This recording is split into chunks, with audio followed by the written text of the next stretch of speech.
Great shot.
It's time for high school football, presented by Sarshone Auto Group on Q92 and the Q92 Sports Network.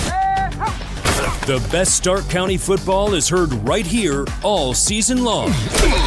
Whether you're in a car, at home, or on the go, the action is live on Q92 and streaming on the Q92 Facebook page, X, and our YouTube channel.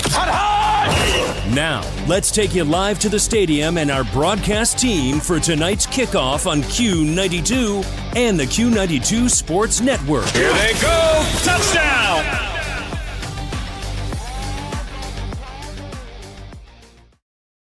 Welcome, everybody, into tonight's broadcast of high school football here on the Q92 Sports Network. Christian Bigglesworth here with you. I'll be joined by my partner, Derek Dimmick, coming up here shortly. But you are in the pregame show of tonight's game between the 3-0 East Canton Hornets and the 0-3 St. Thomas Aquinas Knights. Good evening, everybody, and what is going to be an absolutely gorgeous night for high school football here in Stark County. It's going to be a good one here tonight as St. Thomas Aquinas again looking for their first win of the season here at home tonight in front of their home crowd, and the East Canton Hornets, who are 3-0 for the first time in 20 years.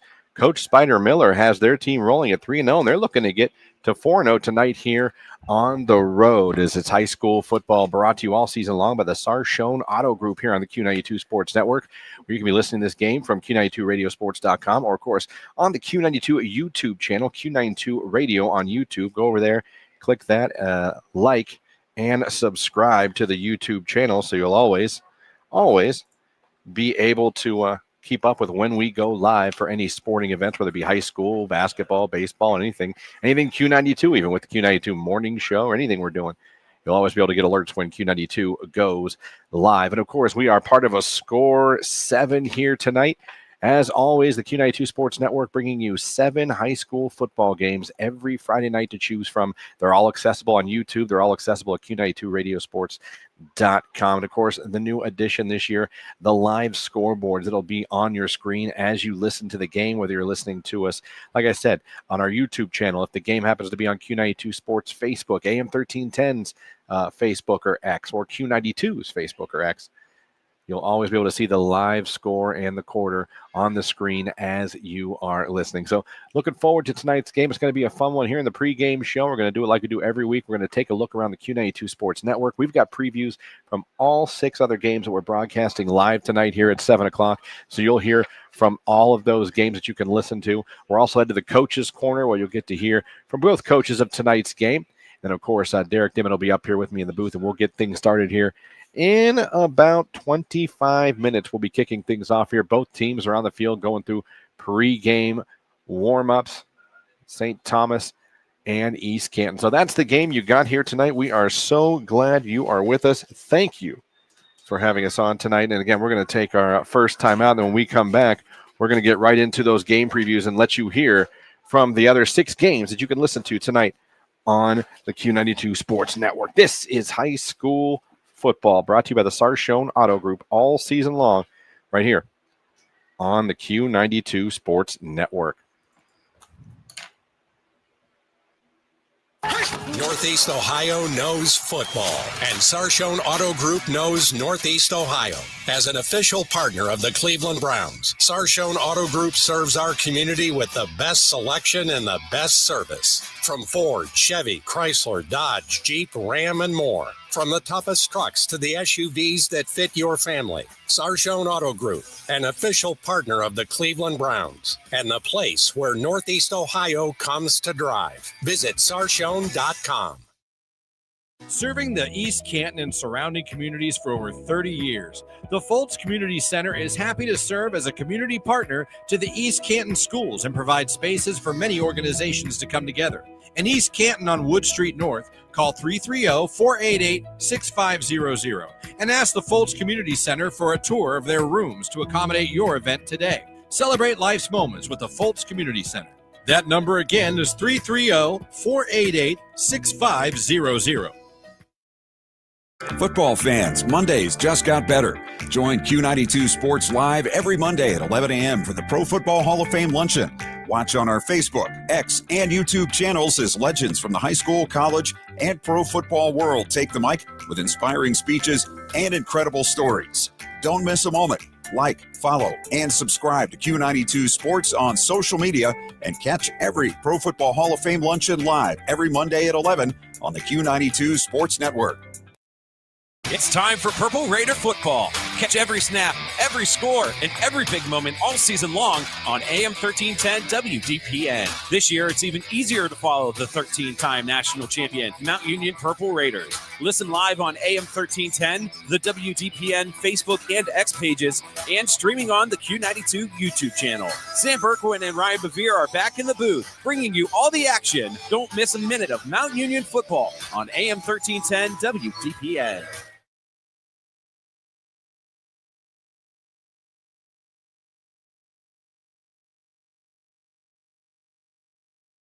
This is high school football presented by Sarshone Auto Group on Q92 and the Q92 Sports Network. And welcome back here at St. Thomas High School, where tonight, coming up here shortly, we'll be kicking it off between East Canton and St. Thomas. Just had the coin toss in midfield. St. Thomas will start with the ball tonight. But now let's get into the previews of the other games you're going to get to listen to tonight. Again, Q92radiosports.com, 7 games every Friday night during the high school football season. Let's start off by heading over to Canton Central Catholic. Well, they will be hosting the Salem Quakers tonight. Matt Corrali has the call of that game. Let's get a preview right now of Salem and Canton Central Catholic.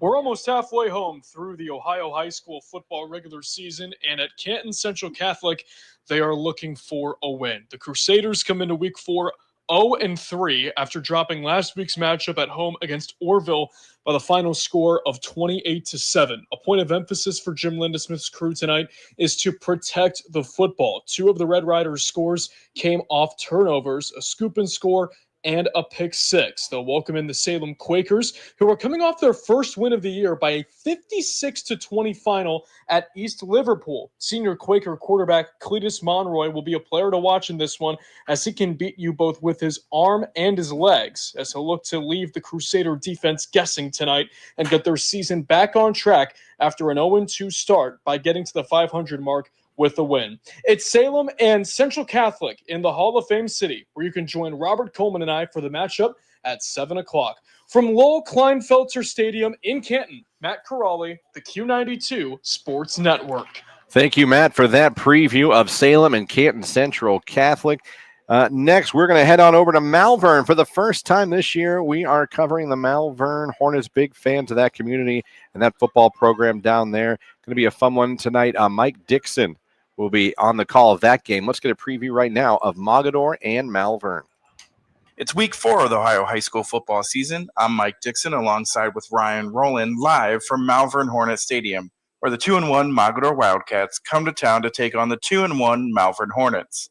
Mogador comes into week 4 with wins over Crestwood and Canton Central Catholic, and coming off their first loss in week 3 to Dalton 28-19. The Wildcats are led by Maddox Smith, who has moved under center after spending last season as the team's running back. He has strong weapons in running back Connor Liner and wide receiver Cade Thomas. Don't forget about that hard-hitting Mogador defense led by Dylan Brendam at defensive end.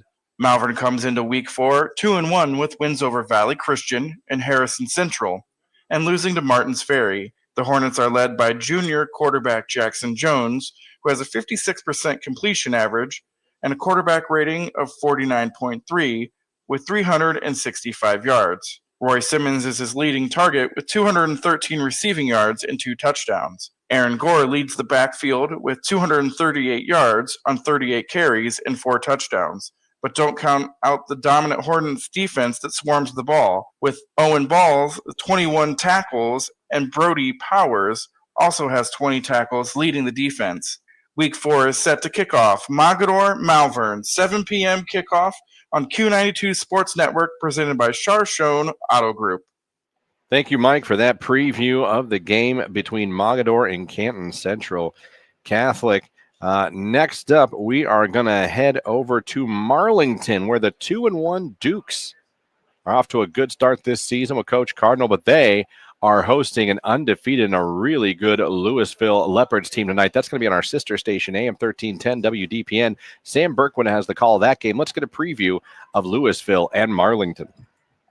A big Week 4 matchup tonight here in Marlington as the 2-1 Marlington Dukes play host to the undefeated 3-0 Louisville Leopards. Hi, this is Sam Berkwin. You can join me and my partner Caleb Norick tonight at 7 o'clock as the Dukes take on the Leopards. Marlington off to that 2-1 start.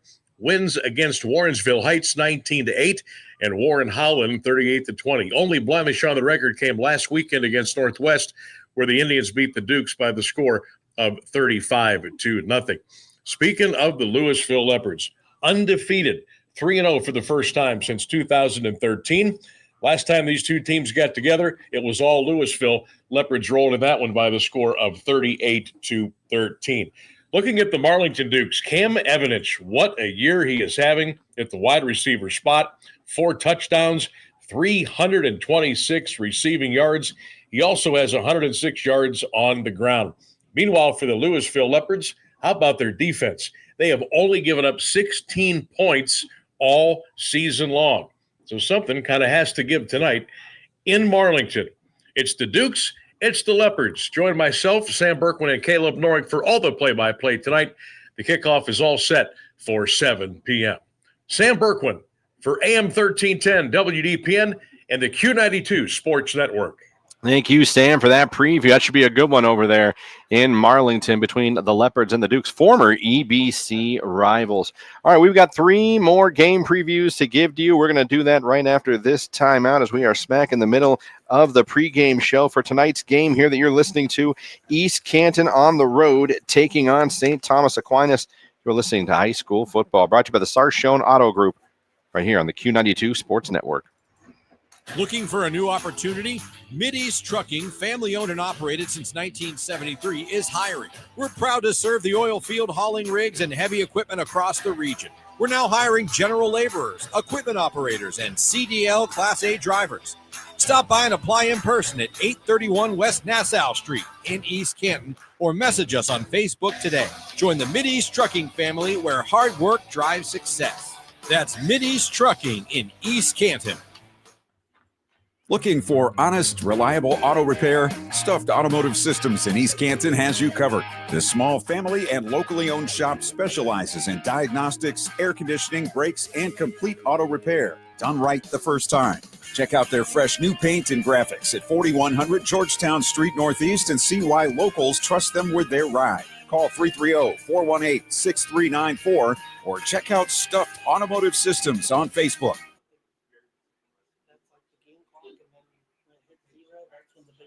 Missed the big game? Don't worry, Q92 has you covered. Check out our SoundCloud page where you can relive every exciting moment. From high school football, basketball, baseball, and softball to Mount Union football and basketball, we've got it all.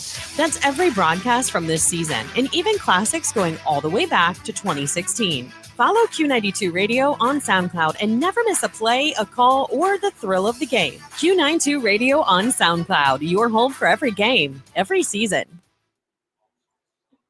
Hey, sports fans, want the latest local sports news, game photos, coach and player interviews, and live play-by-play coverage? Then follow Q92 Sports on social media now. We're on Facebook, Instagram, X, Threads, YouTube, and SoundCloud. Like, follow, and subscribe today. Catch the highlights, relive the moments, and stay connected to your hometown teams. Q92 Sports, your home for everything local sports. Real teams, real action, real coverage. Follow Q92 Sports on social media.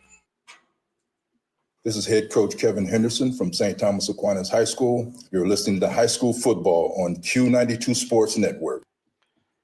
All right, thank you, Coach, and welcome back to the pregame show here, getting you guys set for East Canton and St. Thomas Aquinas here on the Q92 Sports Network. All right, we got 3 more games to give you previews for.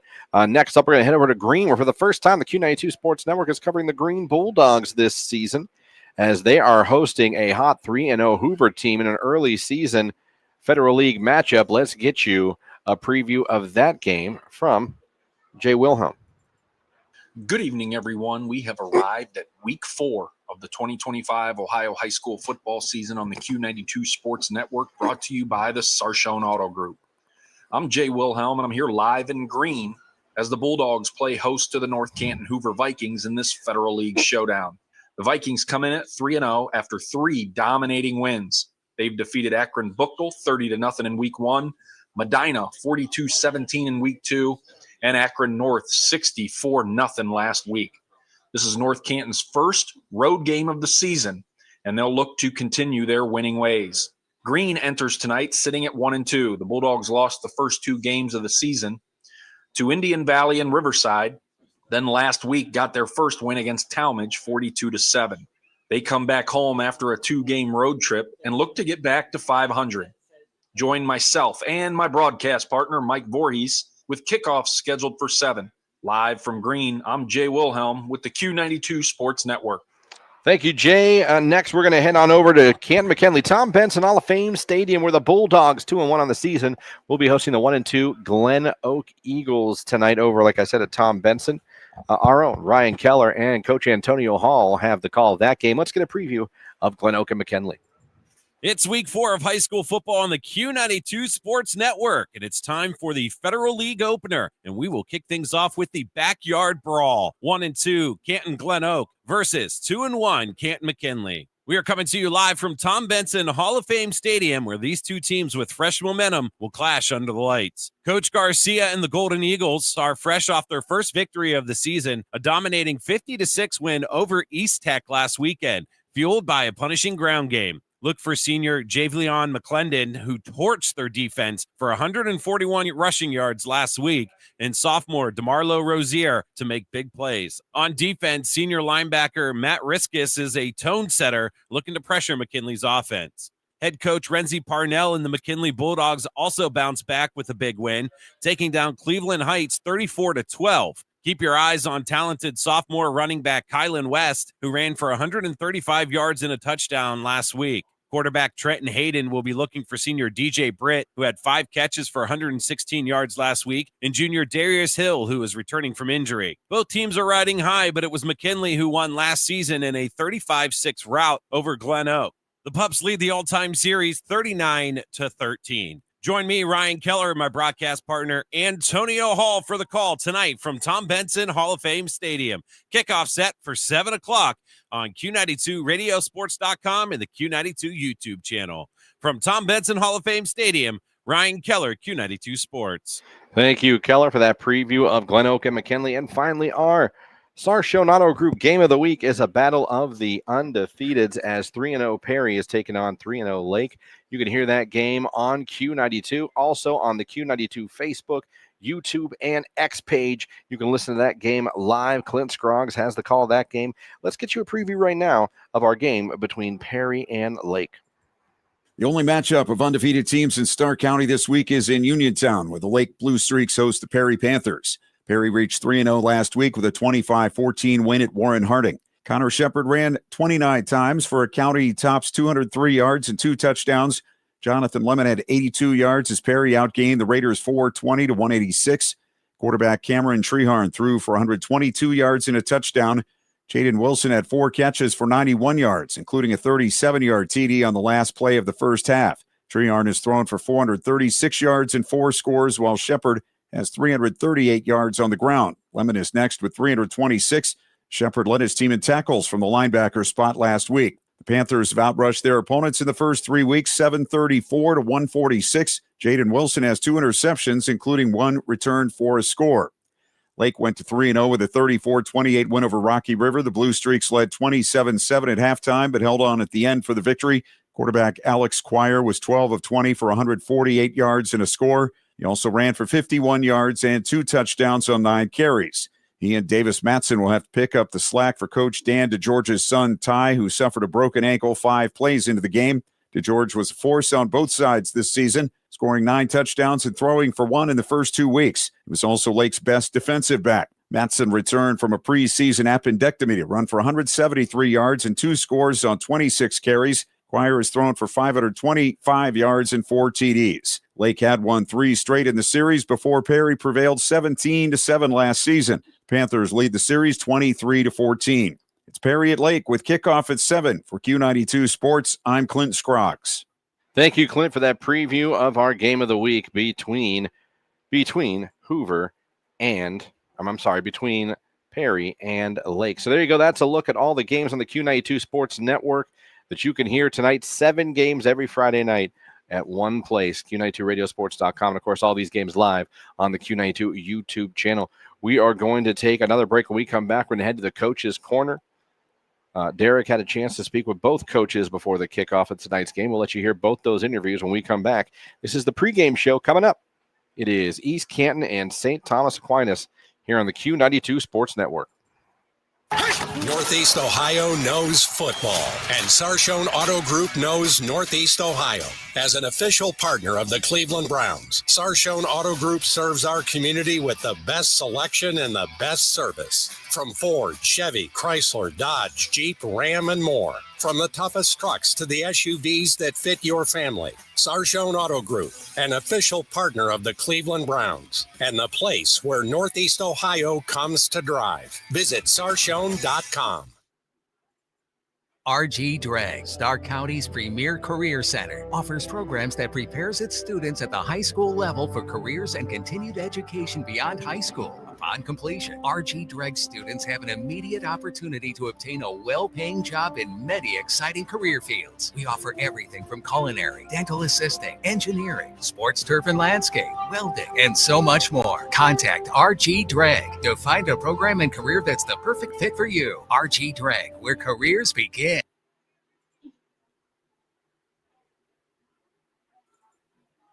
Looking for your home for local sports? Head over to Q92radiosports.com, the official website of Q92 Sports Network.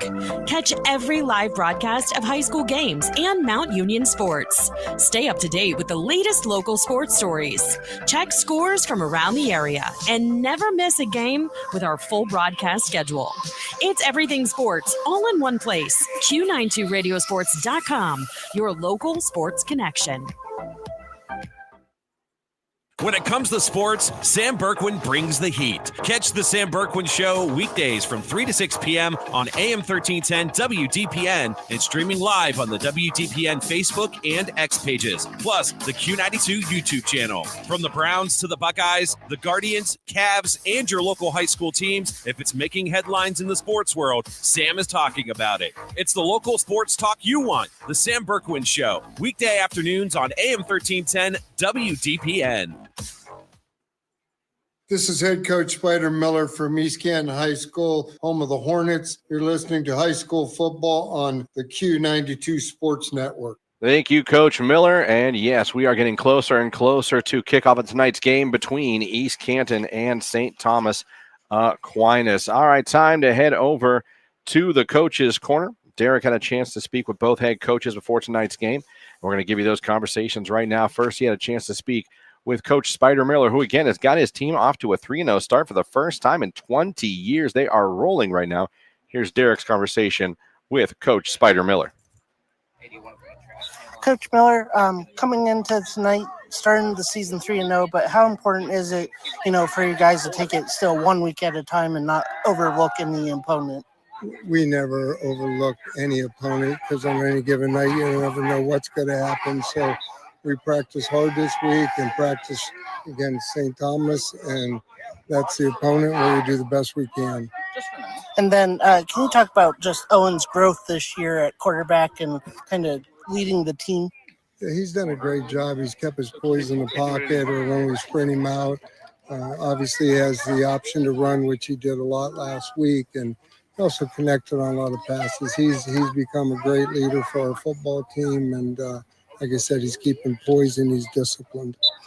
And while the record isn't what Coach Henderson hoped, in video review this week, what's something that St. Thomas does that you guys kind of honed in on in preparation? They have speed, and it's hard for us to simulate that speed. And their running backs run very hard, and they find a crease and they'll take it. So defensively, they get after it, and we're going to do the best we can and tackle, because we didn't do a great job last week of that, and we got to eliminate our penalties from last week.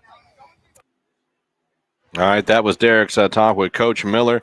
Next up, he had a chance to talk with the head football coach, Kevin Henderson of St. Thomas Aquinas. Here is Derek's conversation with the head coach of the St. Thomas Aquinas. Here, Coach Henderson. Coach, rough start to the season, but here, week 4, each week, new opportunity. Game starts out 0-0. How'd the week of preparation go? We had a good week of preparation. We were able to install some things that we haven't been able to install previously, but we had a good week of preparation, and obviously looking forward to playing a very, very good football team tonight. In your preparation tonight for East Canton, was there anything in weeks 1 through 3 that maybe an opponent did that East Canton kind of replicates?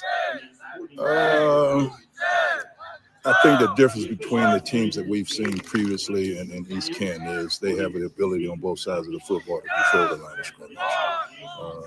They're very good up front on both sides of the ball. That's going to be a daunting challenge for us tonight, but we prepared for it.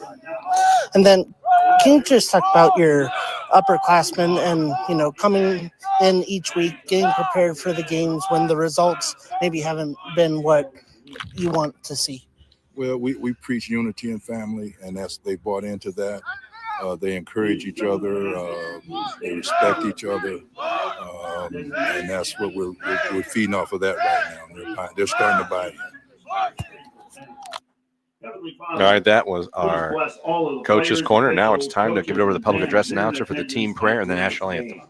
We ask that everyone remain safe, free from injury, sickness, and harm, and we ask this in the name of the Father, the Son, and the Holy Spirit. Amen.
And that was our national anthem here as we are getting closer and closer to kickoff of tonight's game.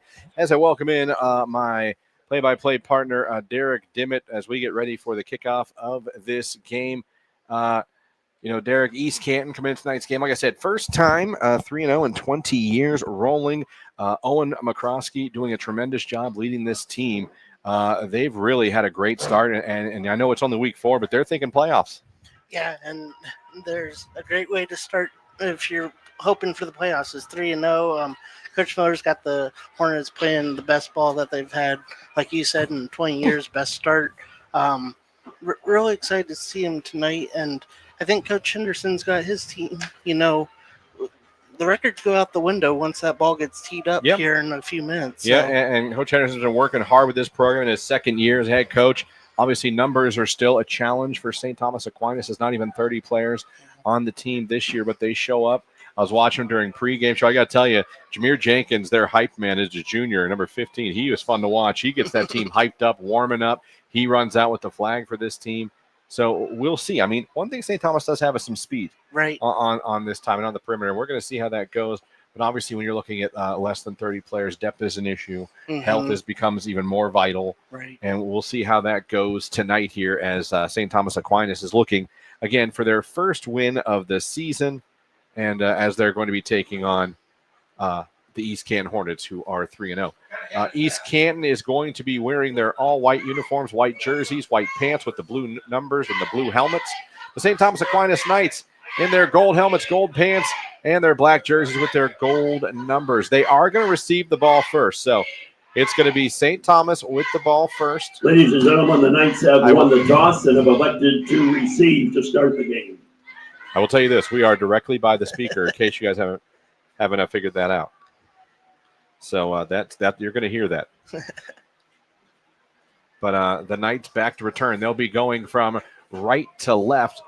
Back deep for the Knights is Kai Hall, the junior, number 6. The other deep man is Jameer Jenkins for St. Thomas Aquinas.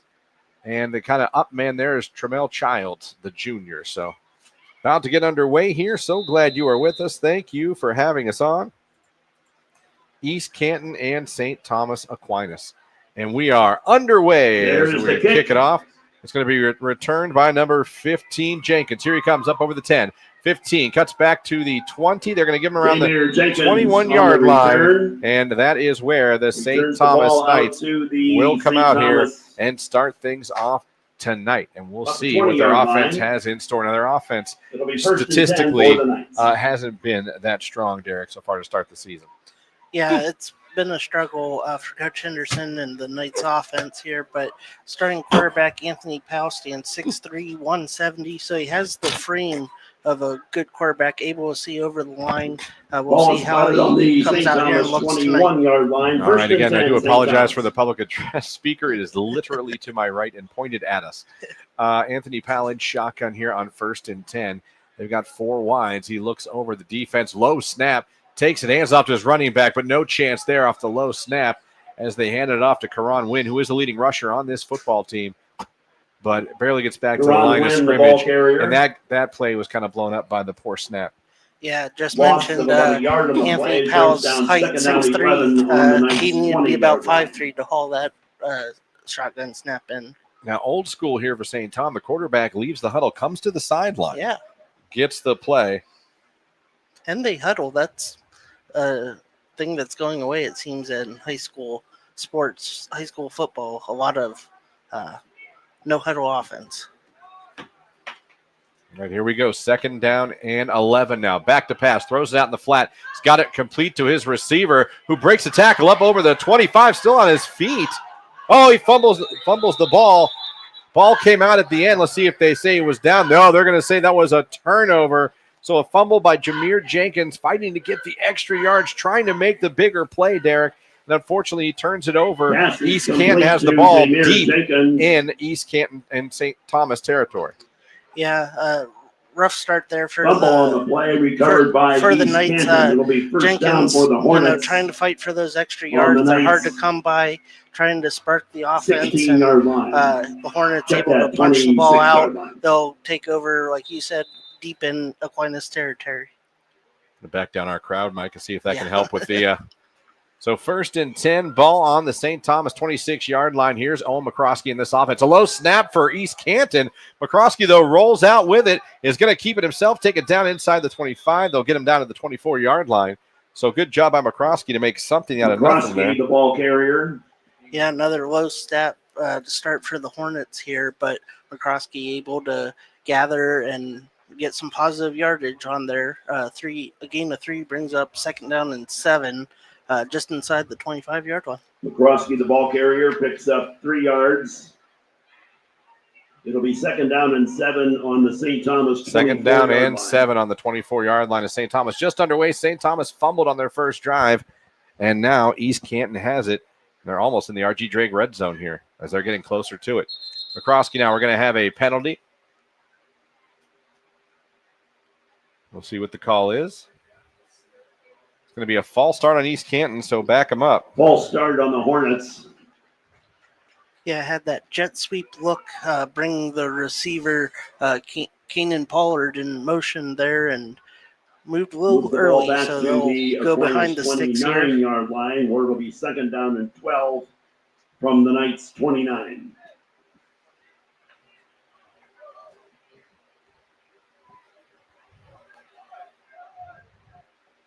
Second down, 12 from St. Thomas, 29-yard line. McCroskey in shotgun, back to pass, wanted to take a shot. Now he's stepping up, avoids a couple of tacklers, gets it down inside the 30, down to the 28-yard line by McCroskey, as he wanted to take a shot deep there.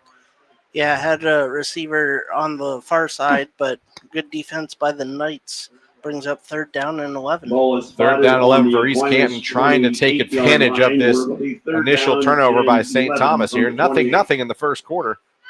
East Canton and St. Thomas here on the Q92 Sports Network. Krosky now going to come out in shotgun. Twins left, twins right. 4 wideouts and 1 running back behind him. Krosky turns, going to hand it off and stuffed behind the line. Great job by Karan Wynn, the tailback, who's also a linebacker for St. Thomas. And he came through there almost untouched and blew that play up there. Yeah, it was almost like he was in the offensive huddle, had the snap count down pat, and he was back there as soon as the ball was handed off. So it brings up 4th down and 13. Looks like Coach Spider-Miller keeping the offense out there. For East Canton at the Aquinas 30. All right, so they're going to go for it on 4th down. Like you said, Coach Spider-Miller says, let's go for it early on and try to take advantage of this early opportunity. 9:18 here in the left in the first quarter. Nothing. East Canton has it now. 4th and 13 from the St. Tom 30-yard line. McCroskey in shotguns, got twins right. Going to turn, roll out to his left. He's looking. They're coming with him with pressure, and the St. Thomas defense comes through, Derek, with a sack. That was number 7, Devin Hollinsworth. And how about the defense for the Knights? Yeah, coming out with the short field off of the fumble recovery by the Hornets, and the defense held tight.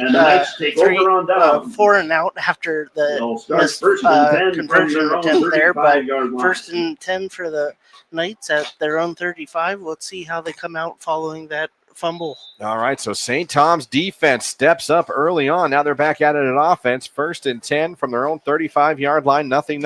East Canton, St. Thomas here on the Q92 Sports Network. Powell in shotgun. He's got 2 wide receivers each side. Now they send a receiver in motion. It's going to be a jet sweep to Jenkins. Jenkins tries to break a tackle. He'll get up maybe back to the line of scrimmage. But Jameer Jenkins, a 5'9" junior, who they're trying to get the ball in his hands in space. They did it with that little quick hitting screen that he fumbled, fighting for extra yards.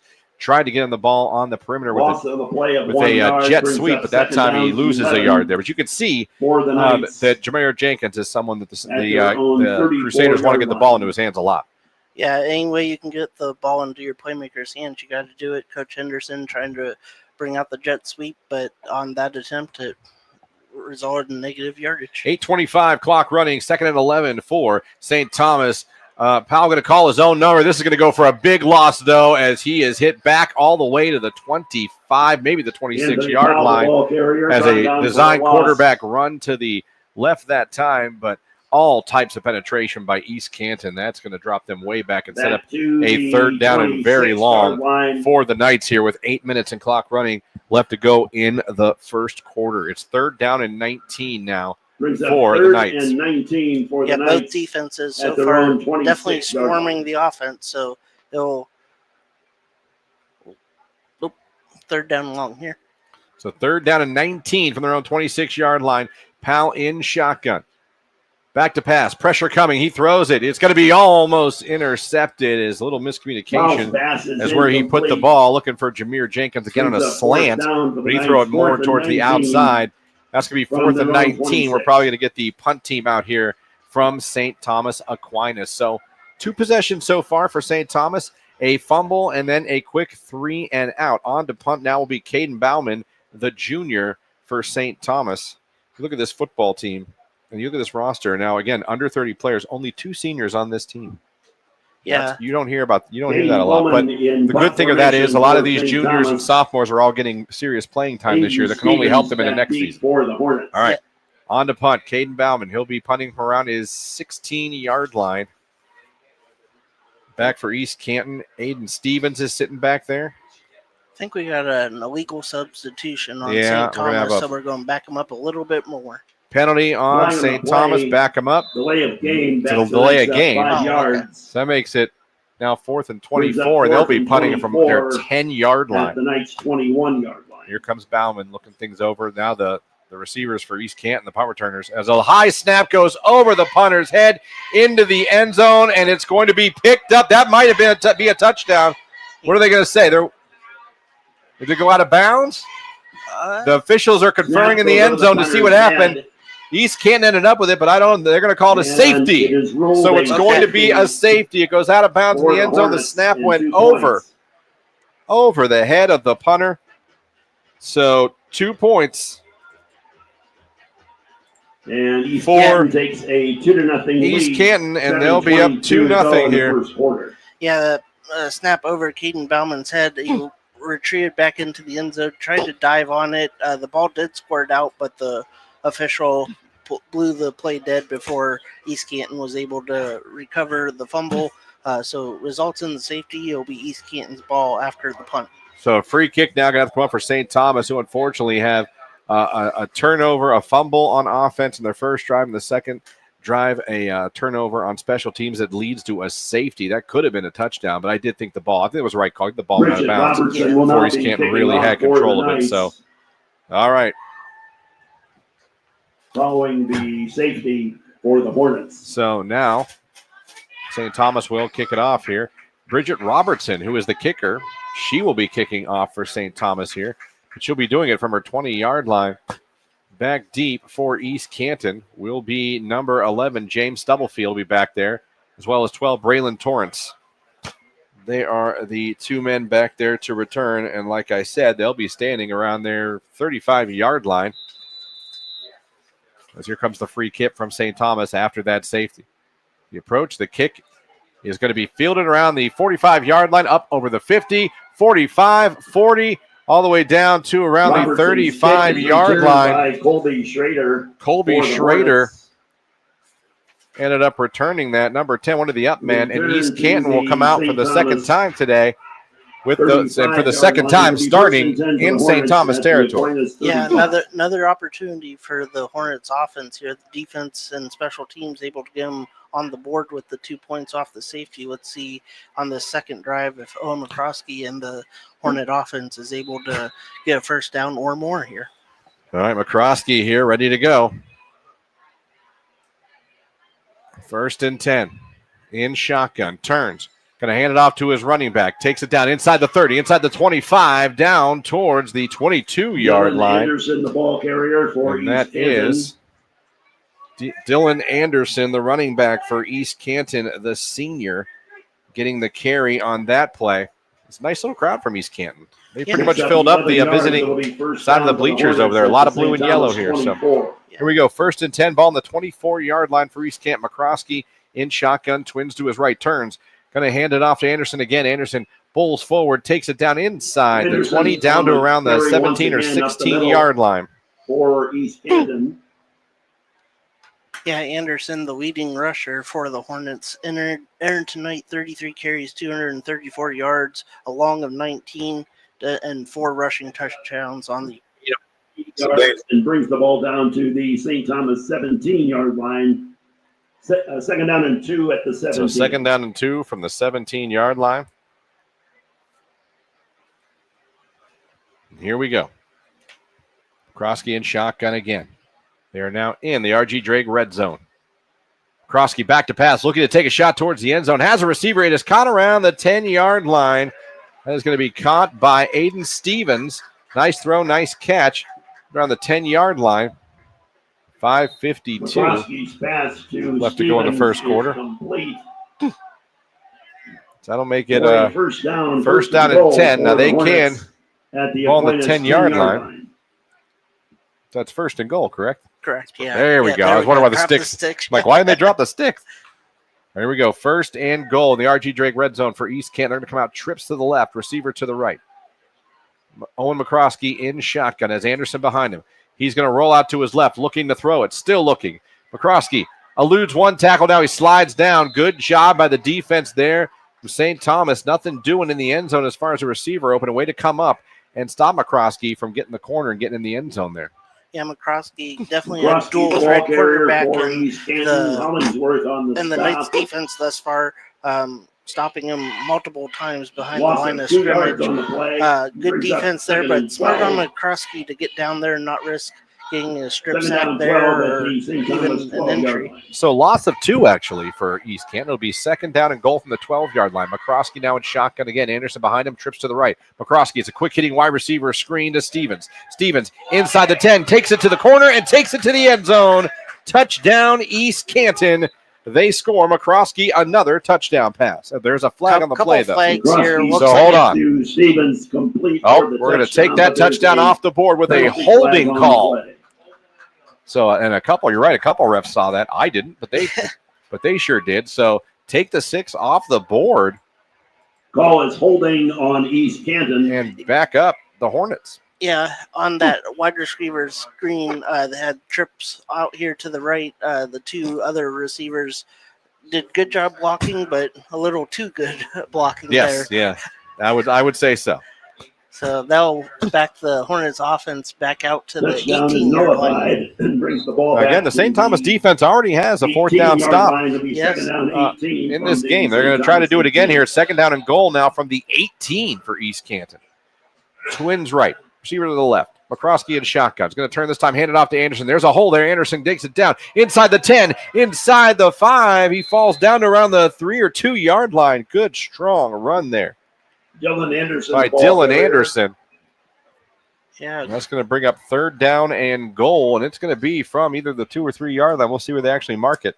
Yeah, down at 2. the 2 there, a 16-yard Gain gain of makes up 16 for yards, that takes the penalty ball on to the the 2-yard line, prior play. brings Third up down third and very and 2 at the manageable 2. 2 yards here for goal-to-go situation. All right, here comes East Canton trying to punch it in the end zone for the first time tonight. McCroskey's going to have the same formation. Twins right, tight end to the right. Anderson behind him. It's going to be a toss to Anderson. He's going to try to take it in from 2 yards out, and he does. Touchdown, East Canton Hornets. That is Dylan the Anderson senior on running the back, carry for Dylan the East Anderson. Canton touchdown.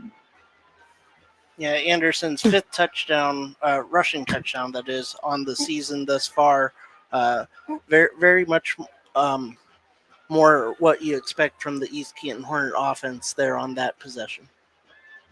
Cannon Pollard, the senior, 5'11", 160-pound wide receiver. He's also the kicker. He's on for the extra point. McCroskey is the holder. Cannon Pollard will So attempt he the will try to extra give point. East Canton a 9-0 lead here in the first quarter. Down. Kick is up, and the kick is good. So we And the have kick is played. good. Brings We have the score 3:50 to left to go East here in the Canton first 9, quarter, St. and Thomas your new Aquinas score is nothing. East Canton 9, St. Thomas Aquinas nothing. We'll be back with a kickoff. This is high school football brought to you by the Sarshone Auto Group all season long on the Q92 Sports Network. Looking for honest, reliable auto repair? Stuffed Automotive Systems in East Canton has you covered. This small family and locally owned shop specializes in diagnostics, air conditioning, brakes, and complete auto repair. Done right the first time.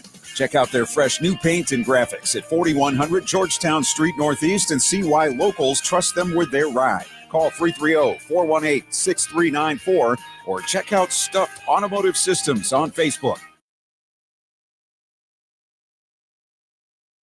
This is head coach Kevin Henderson from St. Thomas Aquinas High School. You're listening to High School Football on Q92 Sports Network. All right, we are back here live from St. Thomas Aquinas High School, where East Canton is currently up 9-0. They got a safety on special teams over a bad snap on a punt by St. Thomas. And then on the ensuing kickoff, they took it down the field and put it in the end zone for the first time with a Dylan Anderson 2-yard touchdown. So here is the kickoff. East Canton will kick it back off.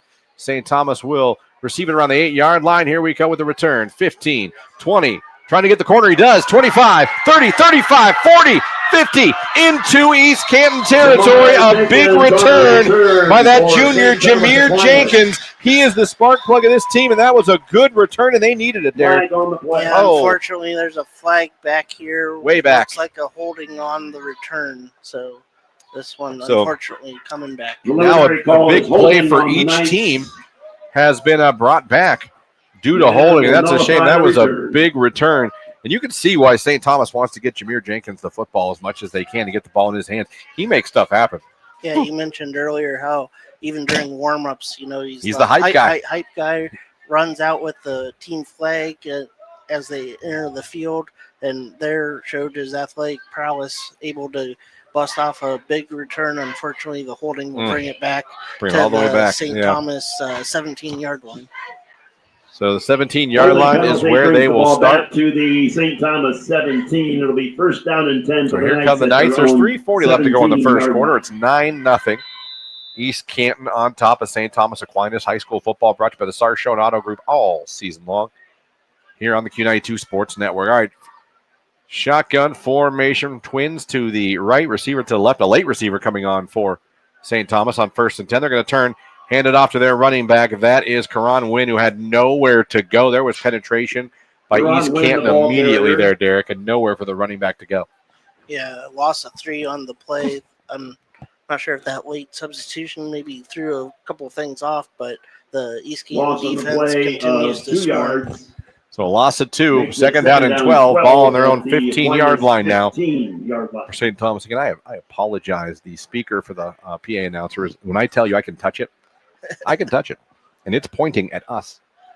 Second down and 12. Anthony Palin, shotgun for St. Thomas, back to pass. Looking, pressure coming. He's running, going to be taken back for a sack inside the 10, maybe back to the 8-yard line as the defense for East Canton getting pressure there. I believe that was Jacob Demnian. Anthony Powell got in there. Attempting to pass.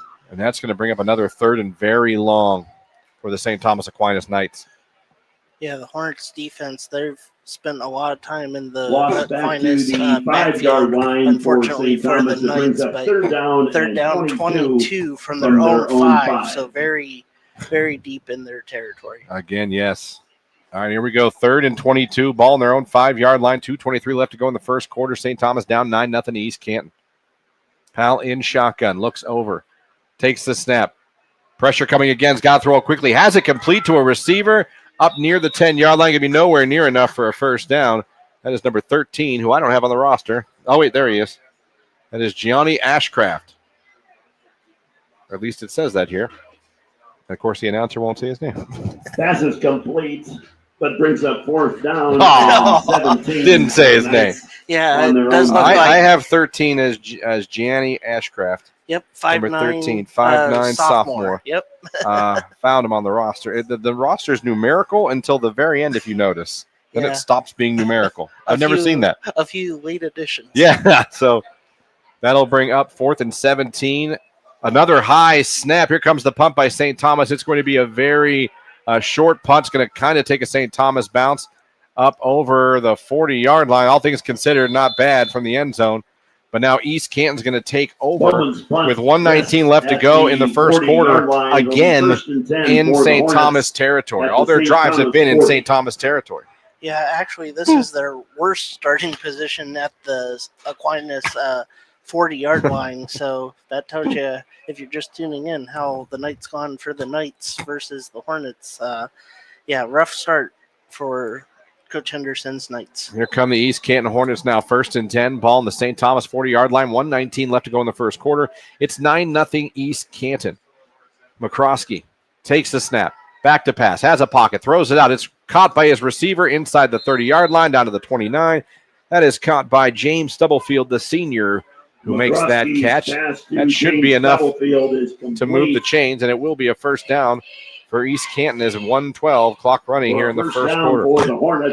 Yeah, first time we've called Stubblefield's name tonight, but the second wing receiver for the Hornets. So McCroskey loves to go to him. 1st and 10. McCroskey wants to take a shot. He's going to throw it out towards the flat again. Caught by his receiver. This is Stevens. Stevens inside the 20 will fall down around the 18-yard line. 2 straight completions for East Canton with 49 seconds left to go in the first quarter. That'll be enough for another first down. Is East Canton rolling now and rolling through the air on this drive? Yeah, already in getting the lined up. Yeah, good for a first down. Right in the RG Drake red zone. 18-yard line. Looking again. This time McCroskey rolling out, still looking now. Throws it in the end zone. That's going to be caught for a touchdown. Touchdown East Canton. That is caught by number 7, Cannon Pollard. And a long touchdown pass there for the Hornets. Yeah, it was almost like a broken play. It seemed like the Aquinas defense was able to keep get into the pocket there, but McCroskey able to use his legs to get out of the threat there and buy enough time to look downfield and find his receiver in the back of the end zone wide open. Pollard now, after catching the touchdown pass, will attempt his second extra point of the night. There's the snap, the kick. It's up. It is good. So, with that extra point being good, your new score with 28 seconds left to go here into the first quarter. East Canton 16, St. Thomas nothing. You are listening to high school football right here, brought to you by the Sarshone Auto Group on the Q92 Sports Network. Serving the East Canton and surrounding communities for over 30 years, the Foltz Community Center is happy to serve as a community partner to the East Canton schools and provide spaces for many organizations to come together. In East Canton on Wood Street North, call 330-488-6500 and ask the Foltz Community Center for a tour of their rooms to accommodate your event today. Celebrate life's moments with the Foltz Community Center. That number again is 330-488-6500. This is head coach Spider Miller from East Canton High School, home of the Hornets. You're listening to high school football on the Q92 Sports Network. And Coach Spider Miller's got to be happy with the start of this ball game for his Hornets, as they are currently up 16-0 here over the St. Thomas Aquinas Knights. The Knights about to get the ball back. East Canton taking advantage of every possession starting in St. Thomas side of the 50-yard line. There's the kickoff. It's going to be taken yet again, St. Thomas, by Jenkins, who's up over the 15, trying to cut back, gets it over the 20 to about the 22, maybe the 23-yard line. And that is where St. Thomas will come out, and Anthony Powell and this offense will come back out trying to get something going, as they have had very little luck, Derek, offensively so far in this ball game. Yeah, so far 8 yards through the air on 2 or 3 passing. Unfortunately, on the ground, currently they're at negative 10. So negative 10 net yards so far for the Knights. Let's see if this drive can get them going here, as this very well could end up being the last play of the first quarter. With 20 seconds left, 1st and 10, ball on their own 24-yard line. Here come the Knights. Anthony Powell, the junior quarterback, in shotgun, has 2 running backs to each side and trips to his right. And we have a flag already. And what is that? What are we calling? It was thrown in the backfield. We have a timeout. Giving Coach Henderson the timeout before the delay of game there. So that was so they gave it to him. They got it. Like I said, I thought they were going to call a penalty there. Yeah, the flag did come out, but got the Friends and Family Credit Union timeout in before that. Friends and Family Credit Union. This timeout is brought to you by It's Time to Bring a Friend into the Family. So they sponsor our timeouts all season long, and we appreciate them very much for that. As St. Thomas, I don't know what you can look to get some positive yards going here. They've tried to run, they've tried to throw, and even, unfortunately, they've had some snap issues as well in this first quarter. Yeah, hard to get the offense, getting the positive momentum going. If Coach Henderson, you'd love a positive play here before the end of the first quarter, try something to build on as you open the second quarter. So 20 seconds. Not sure how 4 seconds came off the clock if it was stopped before it. All right. Powell takes the snap. Going to turn. Hand it off to his running back, who is breaking a couple tackles just to get maybe back to the line of scrimmage. Karan Wynn, the junior, and there was really nothing doing there at all. As I think that's probably going to be a no gain. If not, it's a loss. I take it back. So that's going to do it for us here. We have played 1 quarter of football. And your score. St. Thomas Aquinas, nothing. Your score is 16-0. East Canton on top of St. Thomas Aquinas. We'll be back with the start of the second quarter. You're listening to high school football, brought to you by the Sarshone Auto Group on the Q92 Sports Network. Peace of mind. It's one of the most important benefits that we can offer at Friends and Family Credit Union. Welcome to Family Secure Checking. It offers unrivaled security to protect your everyday finances and purchases, as well as comprehensive identity theft protection and reimbursement coverage, credit file monitoring, benefits for travel, shopping rewards, and cell phone protection that includes repair or replacement for up to 4 phones on your cell phone plan. It's time to bring a friend into the family. This is head coach Kevin Henderson from St. Thomas Aquinas High School. You're listening to High School Football on Q92 Sports Network. All right, we are back at it here from St. Thomas Aquinas. Now we'll flip sides, and St. Thomas will be going from left to right here in the second quarter. What is an absolutely gorgeous September evening for high school football. I mean, you could not ask, Derek, for better weather. No, it's been great. This is week 4, and each week seems to be better than the last somehow. It is weird. Yeah, we're a little cooler week 1. We kind of incrementally raised the temperature. So second down and 11 here for St. Thomas Aquinas on their own 23-yard line. Back to pass, looking, throws the pass. That sails over everyone's head, almost picked off by Stubblefield. As he threw it into, there was a lot of people there, and that pass was high. Brings down 3rd and 11. So it's going to make it 3rd down and 11 at the Knights' 23 for St. Thomas. As again, St. Thomas old school quarterback runs to the sideline every play to get the play call and brings it back to the huddle. There's no signs coming in from the sideline. There's no signals. He runs and gets the play himself. 11:55 left to go in the first half. 16-0 East Canton over St. Thomas Aquinas. Anthony Powell, the junior quarterback, in shotgun, has 2 running backs, one to each side. Twins, right receiver left on 3rd and 11. Powell with a bad snap, it turns, hands off to his running back, who takes it up maybe a yard and doesn't even get back to the original line of scrimmage, and that should be 4th down. That was Collinsworth who took that. Or Hollinsworth, I'm sorry, number 7. It's going to be 4th down. At their own 23-yard line. Their own 23-yard line. They're going to have to punt it again. So Caden Bauman out to punt for St. Thomas Aquinas. Back deep for East Canton will be number 3, Aiden Stevens, and number 11, James Stubblefield. They're standing at their 50-yard line awaiting the punt from St. Thomas. There's the snap. Here comes the punt. Almost blocked again. It's going to be picked up. No, East Canton's going to let it go. It's going to go out of bounds around the 43-yard line. So that's where East Canton will take over. First and 10. Ball on their own 43-yard line. First and 10 for the Hornets at their own 43. And St. Thomas has got to figure some things out on offense, it looks like, there, because they're struggling right now. Yeah, unfortunately, the defense has shown some flashes, but the offense unable to get much going at all, and down already 16-0 kind of limits the play call options for Coach Henderson and the Knights. East Canton has it again. First and 10 from their own 43-yard line, up 16-0 with 11:05 left to go. McCroskey back to pass, wants to take a shot, but throws it out in the flat. That is going to be caught by Stevens. Up near midfield, dives across midfield at the end. But they'll give him the 50-yard line. So to midfield come the East Canton Hornets. It seems like Coach Spider Miller really wants to get McCroskey throwing the ball in this game tonight. Yeah, he's 5 for 5 so far, 53 yards, including that 18-yard touchdown on their last drive. Second down and 2, 10:35 clock running first half. East Canton up 16-0 and with the football here as they break the huddle. Going to be in shotgun. Twins left, tight end to left as well.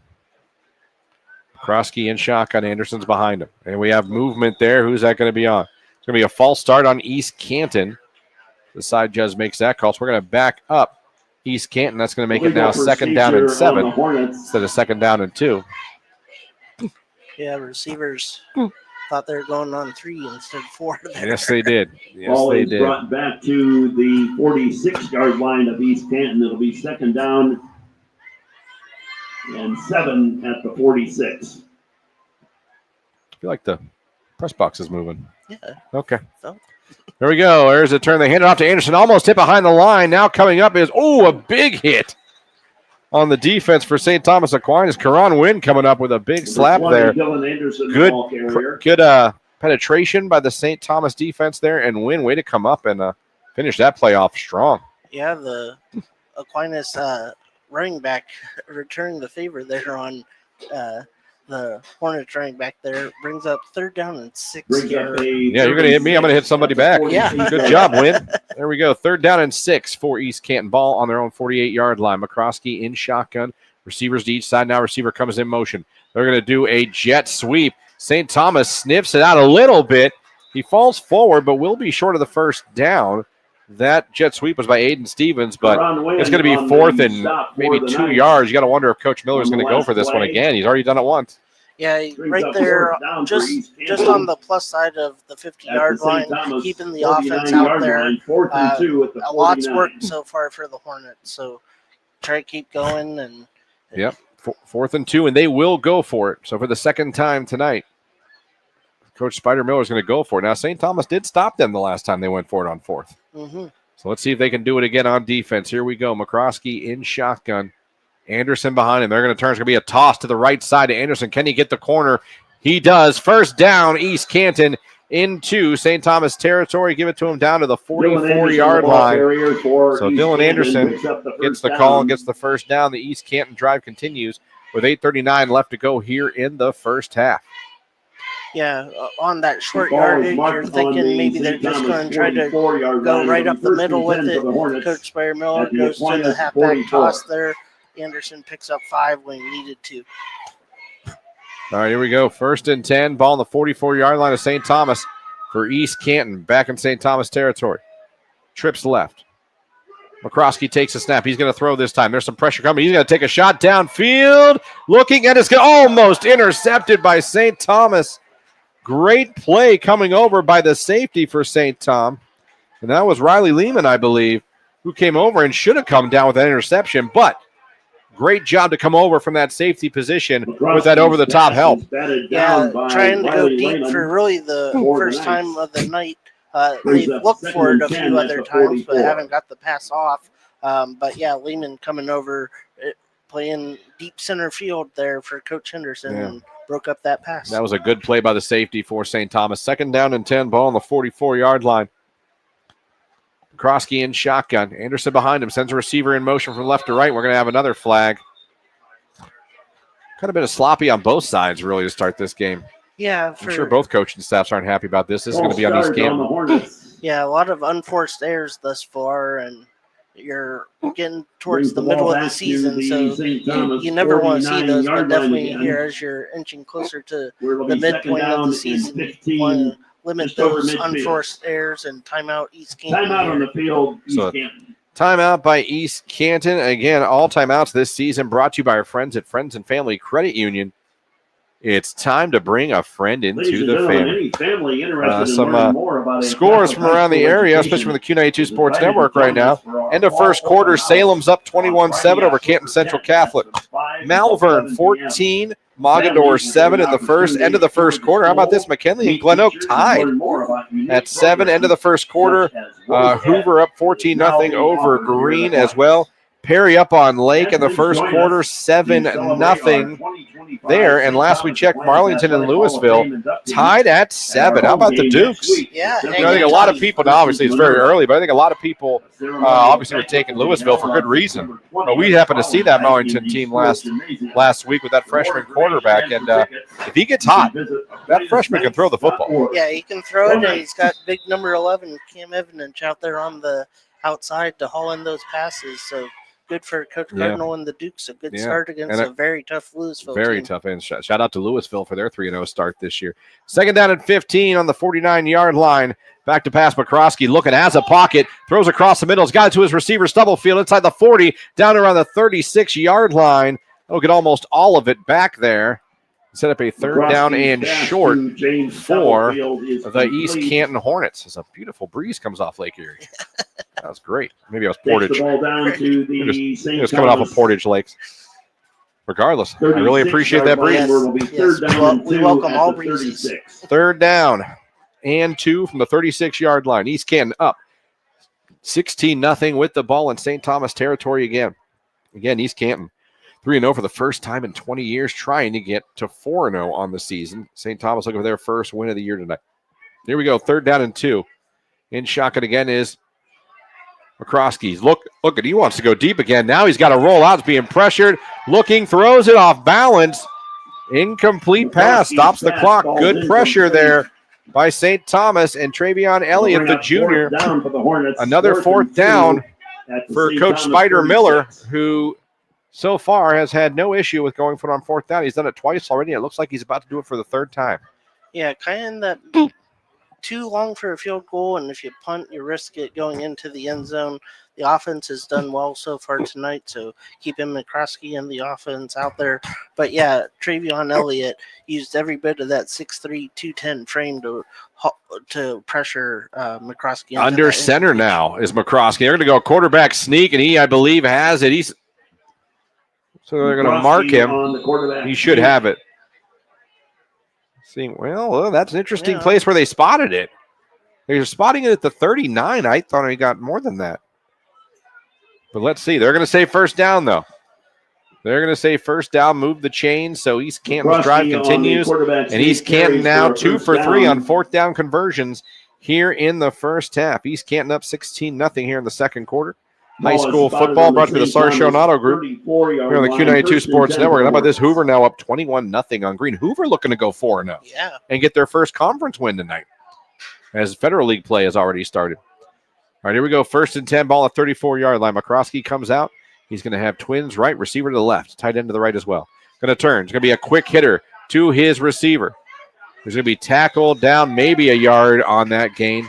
Aiden Stevens caught the quick hitting hitch pass, but good job by the Aquinas defense. Yeah, they'll actually mark him behind the original line of scrimmage for a loss of 1 there on the wide receiver I'll tell you what, screen. the St. Thomas offense obviously is having its issues tonight, but their defense isn't playing too bad. They've had some big hits. Yeah, they've definitely been swarming the Hornets offense there, and a lot of plays that East Canton's kind of had to improvise on. 2nd and 11 on the St. Tom, 35-yard line from McCroskey and East Canton. Here comes the receiver in motion. Another penalty. Again, this is one thing both sides have been struggling with, and that is procedure penalties. Yeah. False start. There's another false start on East Canton. Coach Spider Miller is not going to be happy about this. Yeah, called a timeout the last time that they had one on this drive. Taking a minute here to McCroskey going over to the sideline to get the play. Gonna come back into a traditional huddle and 2nd down and 16. So 2nd down and 16, 5:45 remains in the first half. It's 16-0 St. Thomas over East Canton. McCroskey and shotgun, twins right, twins left as well. Here comes a receiver in motion. It's Stevens. And here comes McCroskey back to pass. Looking, taking a shot for his wide receiver. Oh, he had him. Aiden Stevens got behind the DBs for East Canton, but McCroskey couldn't get the ball there. That could have easily been 6 there. Yeah, that's one that McCroskey's definitely going to want back. Had Stevens wide open, was able to get beyond the defensive back there and had Green in front of him to the end zone. But a 3rd down and 16 here for the Hornets. 5:24 left to go in the first half. It is 16-0 East Canton over St. Thomas here. East Canton with the ball in the St. Tom 40-yard line, 3rd down and 16. McCroskey in shotgun. He's back to pass. Pressure coming, but it's going to be a screen for East Canton. And another nice tackle coming up from a DB, Caden Bauman, to make that tackle. And again, the defensive backs for St. Thomas making some plays on this drive. That was a good defensive play because that screen looked like it was going somewhere. Yeah, if Bauman was not able to make that tackle, would have been close to getting first down from what it looked like, but the punt team will come out for the first time for the Hornets. Yeah, East Canton will punt it away. There's the snap front. Oh, it's going to be a fake punt. He's going to try to run it. The big man is trying to get the first. Oh, my Lord, is he leveled. Yeah, that was Javen Walton, the big lineman who was a big man, was running, trying to get the first down. He was leveled. I want to say that was Tremel Childs, number 11, that came up. I mean, he trucked a guy double his size. Yeah. And knocked him down as I see Travion Elliott, number 1, limping off the field for St. Thomas. And again, when we talk about the St. Thomas Aquinas team with under 30 players, you can't lose anybody. You really can't. But a great job by the defense for St. Thomas. Yeah, they're,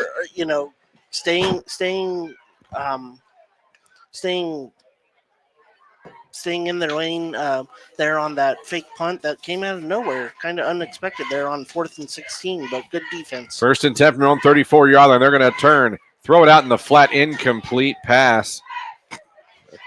as Powell was trying to get it out into the flat to Devin Hollingsworth. Brings up 2nd down 10 at the 34. Powell kind of struggling on his ball placement in these throws here this evening for St. Thomas. Stops the clock with 4:34 left to go. 16-0. East Canton on top of St. Thomas here on the Q92 Sports Network. Yeah, Coach Henderson trying to give them some quick hit options to the wide receivers on some of these screens or swing routes, and just unable to connect. And when they have connected, it's been for short gains or negative yardage. Yeah, the offense, they got to get something going, some positive plays, a first down even. 2nd down and 10 from their own 34-yard line. Powell in shotgun. He's got 2 running backs with him in shotgun. Receiver comes in motion. They're going to try the jet sweep. It is fumbled initially by Jenkins, and now Jenkins is going to be tackled for a big loss all the way back to almost, the 22-yard line, so a loss of about 12. And unfortunately, that's the second time Jameer Jenkins has put the football on the carpet tonight. Yeah. Yeah, we talked about, him being one of their athletic players that Coach Spider Miller talked about pregame with me in the coach's corner about something that St. Thomas does have that maybe East Canton hasn't seen thus far. He mentioned their athleticism, but Jenkins having some issues thus far. 22 at the 23. 3:50 left to go in the first half. It's going to be 3rd and 22 for St. Thomas. Getting lined up here. Powell in shotgun. Trips to his right, receiver to his left. Here comes a blitz by East Canton. Powell got nowhere to go. That's the throw. It's a quick hitter, and it's going to be caught by Karan Wynn, but for maybe a yard. Karan Wynn is complete. He's hit out of bounds. No, I guess he was out of bounds. Clock continues to run. And that'll bring up now, I believe, 4th down. And that'll bring up 4th down for the Knights. To 22. I'll see what they give them. So 4th down. So they got 2 yards on that play. So 2 yards there, and on to punt again will be Caden Bauman, who the last 2 punts have almost been blocked, and one snap's gone over his head for a safety.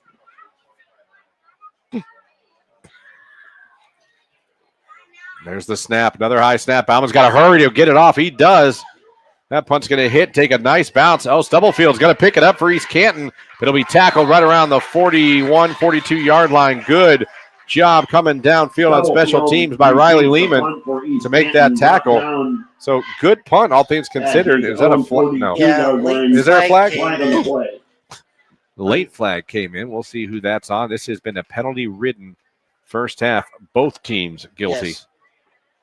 I'm sure both coaching staffs are going to talk to their teams about discipline and penalties at halftime, as we got 2:55 left, and East Canton about to come back out with the football. East Canton up 16-0, 2 touchdowns and a safety on special teams. Personal foul, face mask on St. Thomas. So that's going to be a 15-yarder, and that's going to really give East Canton much better field position. And again, we've talked about this, Derek. East Canton offensively in the first half has lived on St. Thomas's side of the 50-yard line. Yeah, this will be their 5th possession. They've only started in their own territory on the drive once out of those 5. Coach Henderson not happy with the penalty there, as a good play by St. Thomas negated by that penalty. 1st and 10, ball on the 43-yard line of St. Thomas.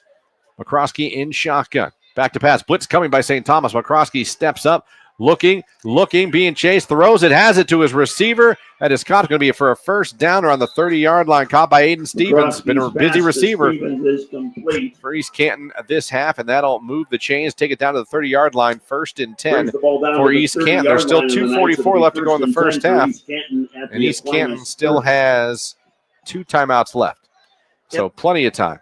Yeah, 7 receptions so far for Stevens, the leading receiver for the Hornets, adding to that total. 1st and 10 from the 30-yard line. McCroskey now takes the snap. Going to hand it off to Anderson. Anderson trips but falls forward, breaks a couple tackles, still on his feet. Down to the 20-yard line. That might be enough for a first down. Yep. And that's going to move the chains, and that's going to put East Canton back in the RG Drag red zone. Learn, earn, and succeed. RG Drag, sponsor of our red zone all season long. We appreciate them being part of these broadcasts. That's 1st and 10 from the 20-yard line. They gave it to Anderson. Nothing doing there, as maybe he gets a yard, as we're under 2 minutes to go here in the first half. And a quick moving first half, something Derek and I are not used to. Yeah. despite all the penalties. If you think about it, the penalties really haven't stopped necessarily the flow of the game Right. as normally you would think it would. Again, halftime coming up. We'll get you news from Jeff Mears, AM 1310 WDPN News Studios. We'll get you scores from around the league, stats from the first half.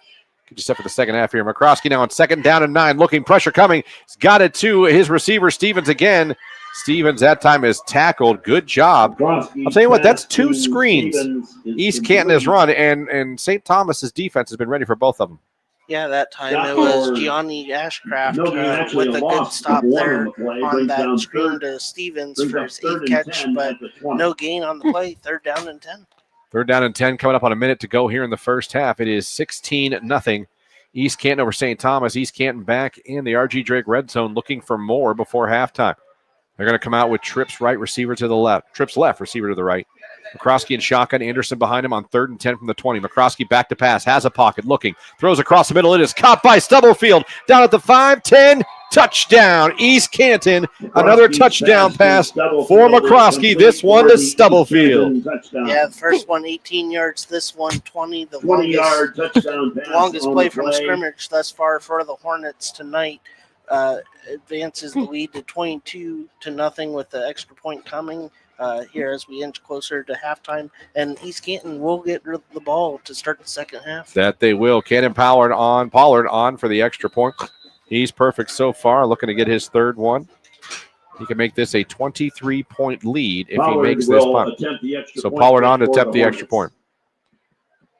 Pollard also has a touchdown catch today. Kick is up, and the kick is... It is good. So there you go. Extra point good. Your new score with 45 seconds left to go in the first half. It is East Canton 23, St. Thomas Aquinas nothing. This is high school football brought to you by the Sarshone Auto Group all season long on the Q92 Sports Network. Looking for a new opportunity? Mideast Trucking, family owned and operated since 1973, is hiring. We're proud to serve the oil field, hauling rigs, and heavy equipment across the region. We're now hiring general laborers, equipment operators, and CDL Class A drivers. Stop by and apply in person at 831 West Nassau Street in East Canton, or message us on Facebook today. Join the Mideast Trucking family where hard work drives success. That's Mideast Trucking in East Canton. This is high school football presented by Sarshone Auto Group on Q92 and the Q92 Sports Network. Back here where it's been East Canton this first half on top now 23-0 over St. Thomas Aquinas with 45 seconds left to go here in the first half. East Canton to kick it off. Back deep for St. Thomas again is Jameer Jenkins. He is standing back there deep. He had a good return that was nullified by a penalty earlier. As the sun is setting here in beautiful Louisville, Ohio. Constitution City. A week or so out from the parade. Yes, we are. There's the kickoff by East Canton. It's going to be taken by Jenkins around the 7-yard line, up over the 10. 15, looking for a lane.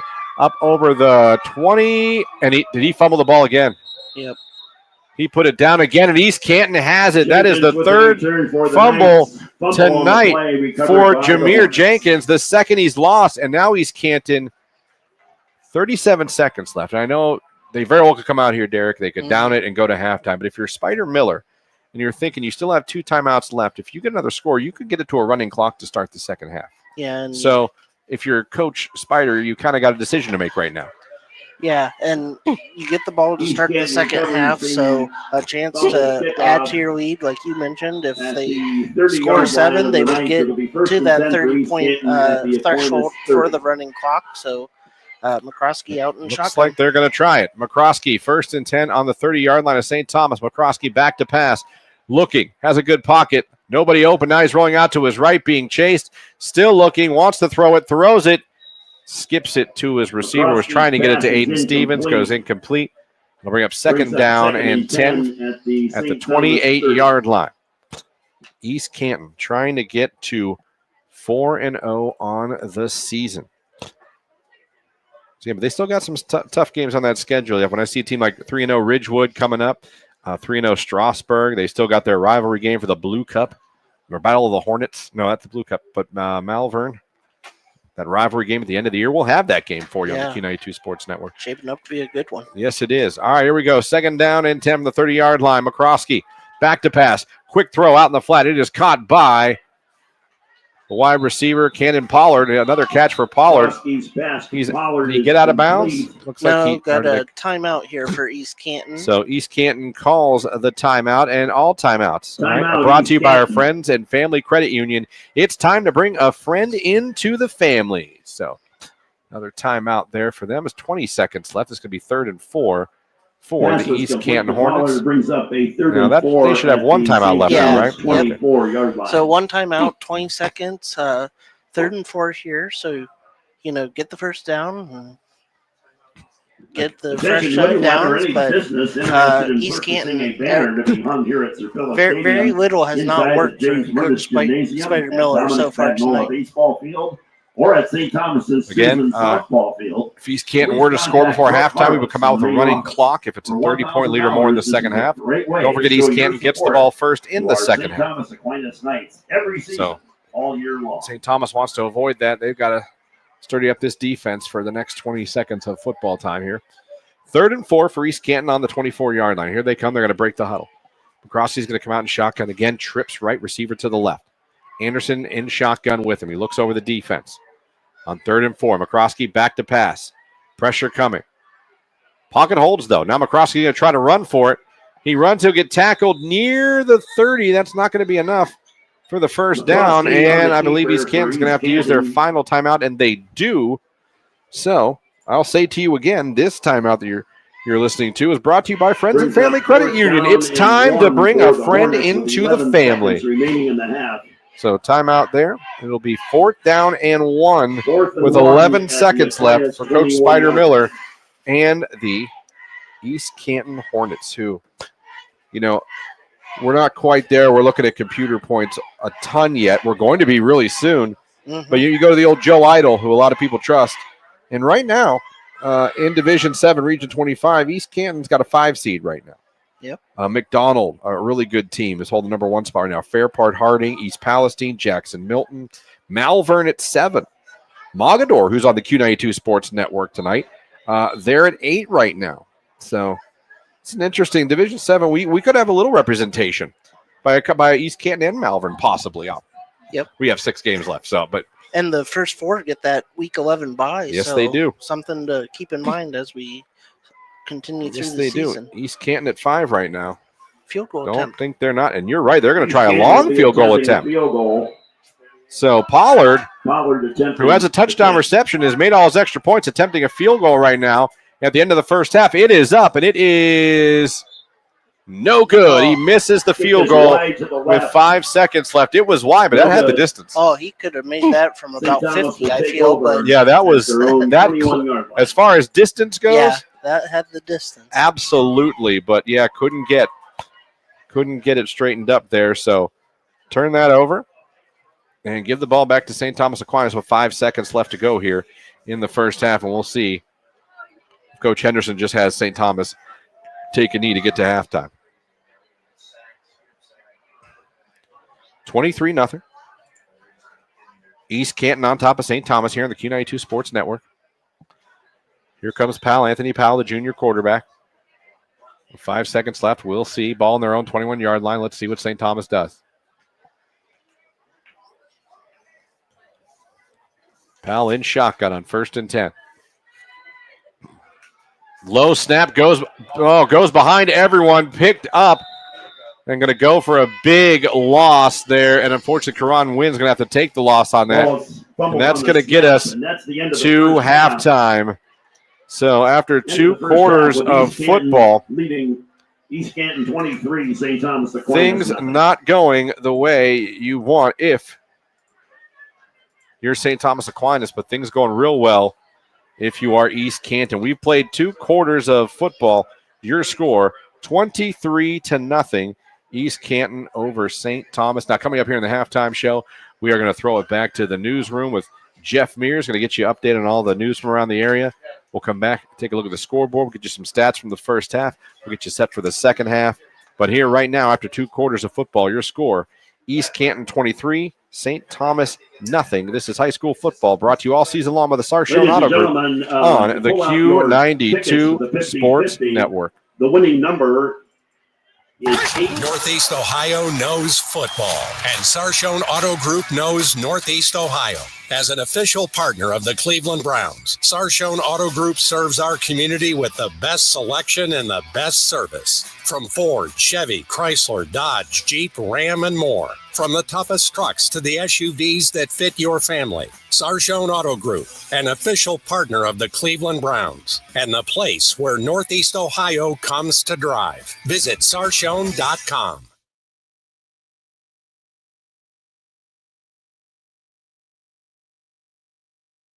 Looking for honest, reliable auto repair? Stuffed Automotive Systems in East Canton has you covered. This small family and locally owned shop specializes in diagnostics, air conditioning, brakes, and complete auto repair. Done right the first time. Check out their fresh new paint and graphics at 4100 Georgetown Street Northeast and see why locals trust them with their ride. Call 330-418-6394 or check out Stuffed Automotive Systems on Facebook.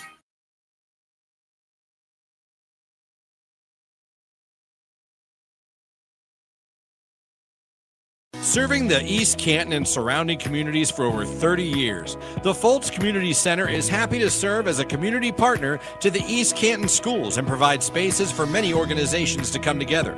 In East Canton on Wood Street North, call 330-488-6500 and ask the Foltz Community Center for a tour of their rooms to accommodate your event today. Celebrate life's moments with the Foltz Community Center. That number again is 330-488-6500.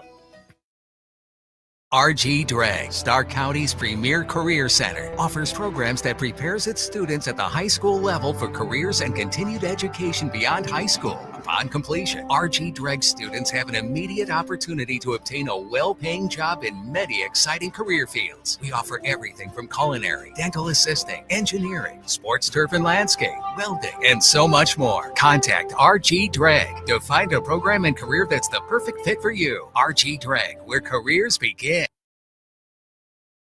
This is high school football presented by Sarshone Auto Group on Q92 and the Q92 Sports Network. From the newsroom, I'm Jeff Mears with this halftime edition of Q92 News. 2 Canton police officers charged in the death of a man in their custody will stand trial January 26th. The date for 25-year-olds Bo Shonegi and Camden Birch was set during a pretrial hearing today in Stark County Common Pleas Court. They each have pleaded not guilty to a charge of reckless homicide. Judge Kristen Farmer recused herself from the case. The Ohio Supreme Court will appoint a visiting judge. In April 2024, Frank Tyson of Canton Township crashed his vehicle near the AmVets building on Sherrick Road Southeast. People inside called police to have Tyson removed due to his erratic behavior. He stopped breathing after being handcuffed and put on the floor. A Stark County judge has sentenced a man to 4 to 6 years in prison for a fatal drug overdose. Common Pleas Judge Kristen Farmer issued the punishment to 37-year-old Cornell Bennison of Canton after he pleaded guilty Thursday to charges of involuntary manslaughter, corrupting another with drugs, and trafficking of a fentanyl-related compound. In September 2024, prosecutors say he provided fentanyl that led to the death of 30-year-old Shaheem Miller of Canton. Authorities are investigating a string of break-ins at shopping plazas in the Canton area. Jackson Township Police say someone broke windows and glass doors at Lovely Nails and Yankee Candle at Belden Park Crossings on Dressler Road Northwest after 8:30 Tuesday morning. Cash registers and drawers were ransacked. Canton Police say 5 businesses at 2 separate plazas along 30th Street Northwest were targeted early Monday. Windows and glass doors were broken at Darting Around and Anomaly. Similar vandalism occurred around the same time at Elegant Nails, Dr. Tripp's Travel, and Hairs to You Salon. On Monday, the Stark County Sheriff's Office says someone broke into French Tip's Nail Salon on Whipple Avenue Northwest in Plain Township. No arrests have been made. The Marlington School District is making progress in reducing chronic absenteeism. Superintendent Dan Swisher told the Board of Education Thursday absenteeism declined from 26% in 2022 to 14% at the end of the 2024-25 school year. The data is reported by the district to Ohio's Education Management Information System, or EMIS. Swisher credited teachers and administrators. Enrollment from June to this month is up slightly for the district's elementary schools, steady for the middle school, and down slightly for the high school. Treasurer Bob Foss said the state auditor reported a clean audit for the district for fiscal year 2024. Nimishillen Township trustees approved an equipment purchase for the fire department Thursday. WDPN's David Schur reports. Firehouse Innovations of New York will provide the fire department with a $7,592 force entry mechanism for use on any door, including those made of metal. Half the cost is being provided by an anonymous donor, while the Township and Fire Association splits the balance. Trustees also approved department reports, which included 151 calls in August for the fire department, details of road work completed, and zoning matters resolved, including the disposal of 2 discs no longer needed. More news after this. The Q92 Sports Network brings you more high school football and basketball games than anyone else, by far. But did you know that you can go back and listen to our broadcast again? Simply go to the Q92 radio page on SoundCloud. We've posted the games we broadcast for everyone to go back and relive. We have playlists filled with our high school football broadcasts from 2016 to this season. So go to SoundCloud now, follow Q92 Radio, and listen. And thank you for listening to all of our sports broadcasts of high school football and basketball on the Q92 Sports Network. A woman is dead following a 2-vehicle crash in Portage County. The Highway Patrol says it happened around 10:45 this morning in Rootstown Township. A car driven by a Bristolville man was southbound on New Milford Road when it failed to yield at a stop sign at Talmadge Road. The vehicle collided with a truck driven by an Atwater man. A passenger in the car, 81-year-old Dolores Chiappini of Aurora, died at the scene. Neither driver was injured. The incident is under investigation. A man who allegedly shot and killed a Wellsville man has lost a legal skirmish. 34-year-old Gino Wall of Steubenville is charged with aggravated murder in the September 2024 slaying of 30-year-old Robert Heron of East Liverpool. He was found shot to death behind a garage on 10th Street in Wellsville. Wall's defense attorneys filed a motion arguing that a witness's identification of their client was the result of suggestive police methods. They said use of a single photo and a later photo lineup violated Wall's due process rights. But Columbiana County Common Pleas Judge Megan Bickerton denied the motion, saying the witness knew Wall from previous interactions and saw him shoot the victim. Wall's trial is set for September 23rd. He's being held on $1 million bond. There will be no more football this year at Ursuline High School in Youngstown. The school announced today it is canceling the remainder of the season. The news comes amid 2 federal lawsuits against Ursuline. The first alleges hazing and sexual assault during a football team trip in June. The suit names school administrators, football coaches, some members of the team, and their parents. A former female student filed a separate suit. It accuses a football player of assaulting her in 2023 and harassing her for 2 years. Austintown Fitch, Akron St. Vincent St. Mary's, and Youngstown Cheney High Schools recently said they wouldn't play Ursuline in their upcoming games. Warren Harding previously canceled its game with Ursuline. A woman shot and killed in Youngstown has been identified. The Mahoning County Coroner's Office says 22-year-old Alicia Brown died at the scene of the Saturday morning incident. Her death is considered a domestic homicide, which occurred at a home on Terrell Avenue. 22-year-old Deviana Taylor is charged with murder. She was arrested at the scene of the incident. The Trumbull County Grand Jury has indicted 2 teens for an armed robbery in Warren. 18-year-olds Olivia Spitzer of Cortland and Kelly Sexton of Warren are charged with aggravated robbery. The charges resulted from a July 14th holdup of a vape store on Elm Road Northeast. A masked suspect pulled a gun on an employee and demanded items before fleeing on a motorized scooter with 2 jars of hemp flour and a carton of cigars. Spitzer and Sexton pleaded not guilty during arraignment Thursday in Common Pleas Court. They're each being held on $50,000 bond. We'll return you to the stadium for the second half of tonight's game, but first a look at the forecast. For the overnight, patchy fog, otherwise mostly clear skies and a low of 52. Increasingly cloudy skies Saturday with a high near 83. From the Q92 newsroom, I'm Jeff Mears. Looking for a new opportunity? Mideast Trucking, family owned and operated since 1973, is hiring. We're proud to serve the oil field, hauling rigs, and heavy equipment across the region. We're now hiring general laborers, equipment operators, and CDL Class A drivers. Stop by and apply in person at 831 West Nassau Street in East Canton, or message us on Facebook today. Join the Mideast Trucking family, where hard work drives success. That's Mideast Trucking in East Canton.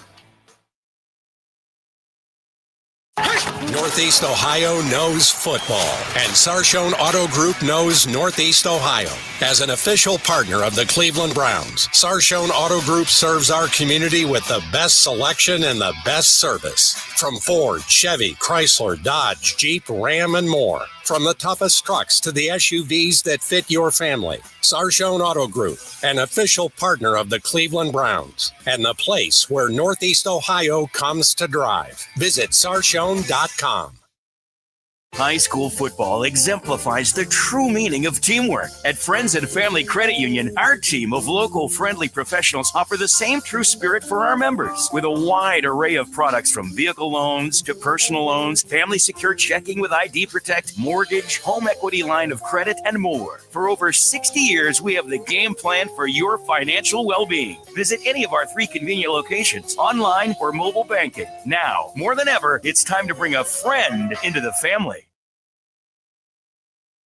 Serving the East Canton and surrounding communities for over 30 years, the Foltz Community Center is happy to serve as a community partner to the East Canton schools and provide spaces for many organizations to come together. In East Canton on Wood Street North, call 330-488-6500 and ask the Foltz Community Center for a tour of their rooms to accommodate your event today. Celebrate life's moments with the Foltz Community Center. That number again is 330-488-6500.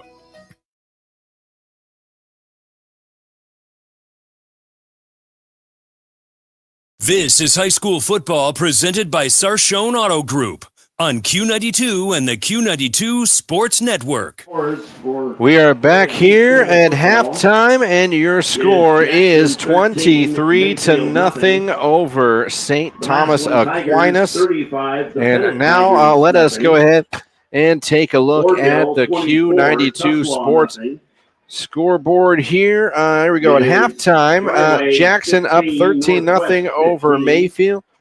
Massillon up 35-0 over the Bennett Tigers at halftime. At half again, Orville up big 24-0 over Tuslaw. Let me see here. Halftime, Perry 7, Blake 6 in that battle of undefeated.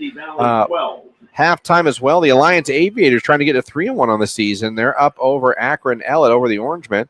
Triway and Northwest are tied at 15 at half. At halftime, it's also 21-7 Hoover over the Green Bulldogs. Minerva at halftime up 27-12 over Sandy Valley. Minerva, Derek, has a chance to be 3-1 on the season coming here next week. Yeah, and that's a game you and I will have here at St. Thomas. Coach Slate's great start to the Lions' career.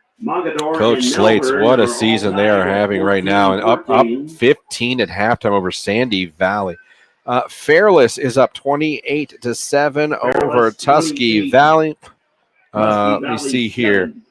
Interesting. It says McKinley's up 24-0 in that game. That's the second quarter. Akron Manchester's up 21-10 over Canton South. The Salem Quakers all over Canton Central Catholic 35-14. And Louisville up 21-7 over Marlington. So there's from scores from around the area. Of course, I think they just mentioned Howland playing Carrollton tonight. 21-7. So, and that Mogador Malvern's 14-14 at halftime. So most games at halftime. We're going to take another break. When we come back, we'll get you some stats from the first half and get some analysis of this first half as we get ready for the second half. St. Thomas and East Canton here at halftime. The Hornets up over the Knights by a score of 23-0. This is high school football right here, brought to you by the Sarshone Auto Group on the Q92 Sports Network.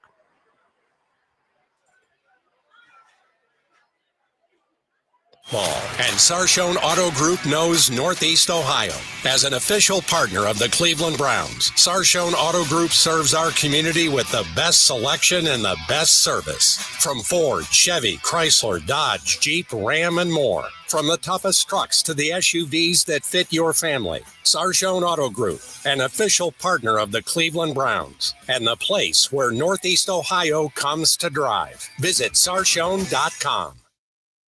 RG Drag, Stark County's premier career center, offers programs that prepares its students at the high school level for careers and continued education beyond high school. Upon completion, RG Drag students have an immediate opportunity to obtain a well-paying job in many exciting career fields. We offer everything from culinary, dental assisting, engineering, sports turf and landscape, welding, and so much more. Contact RG Drag to find a program and career that's the perfect fit for you. RG Drag, where careers begin. Football fans, Mondays just got better. Join Q92 Sports Live every Monday at 11 a.m. for the Pro Football Hall of Fame Luncheon. Watch on our Facebook, X, and YouTube channels as legends from the high school, college, and pro football world take the mic with inspiring speeches and incredible stories. Don't miss a moment.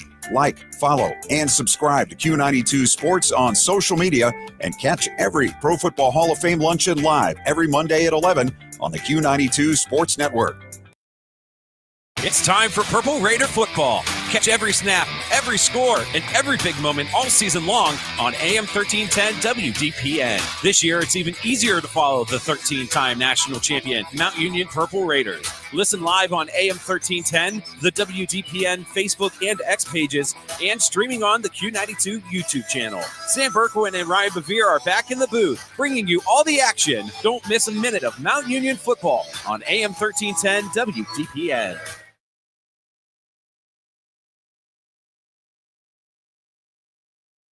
This is high school football presented by Sarshone Auto Group on Q92 and the Q92 Sports Network.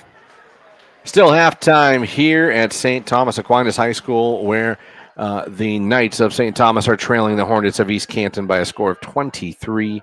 And now for stats from the first half for both teams, let's turn it over to Derek Dimmitt. Yeah, we'll start with the host, the St. Thomas Aquinas Knights. Quarterback Anthony Powell, he is 3-6 for 10 yards. Leading rusher for the Knights is Devin Hollingsworth. He has 1 yard on 1 rush. Gianni Ashcraft, the leading receiver, 1 reception, 5 yards. Then for the visiting Hornets, quarterback Owen McCroskey, 13 of 17 through the air, 2 touchdowns and 107 yards through the air. Leading rusher Dylan Anderson, he has 8 rushes for 53 yards, including a 2-yard touchdown run. Leading receiver, yards-wise, is James Stubblefield. He has 3 receptions for 44 yards, including the longest play of the first half for either team, 20-yard reception for a touchdown. Leading receiver in terms of receptions is Aiden Stevens. He has 8 receptions for 29 yards in the first half for the Hornets. About a Catholic high school education. All right, there you go. There's some statistics from the first half.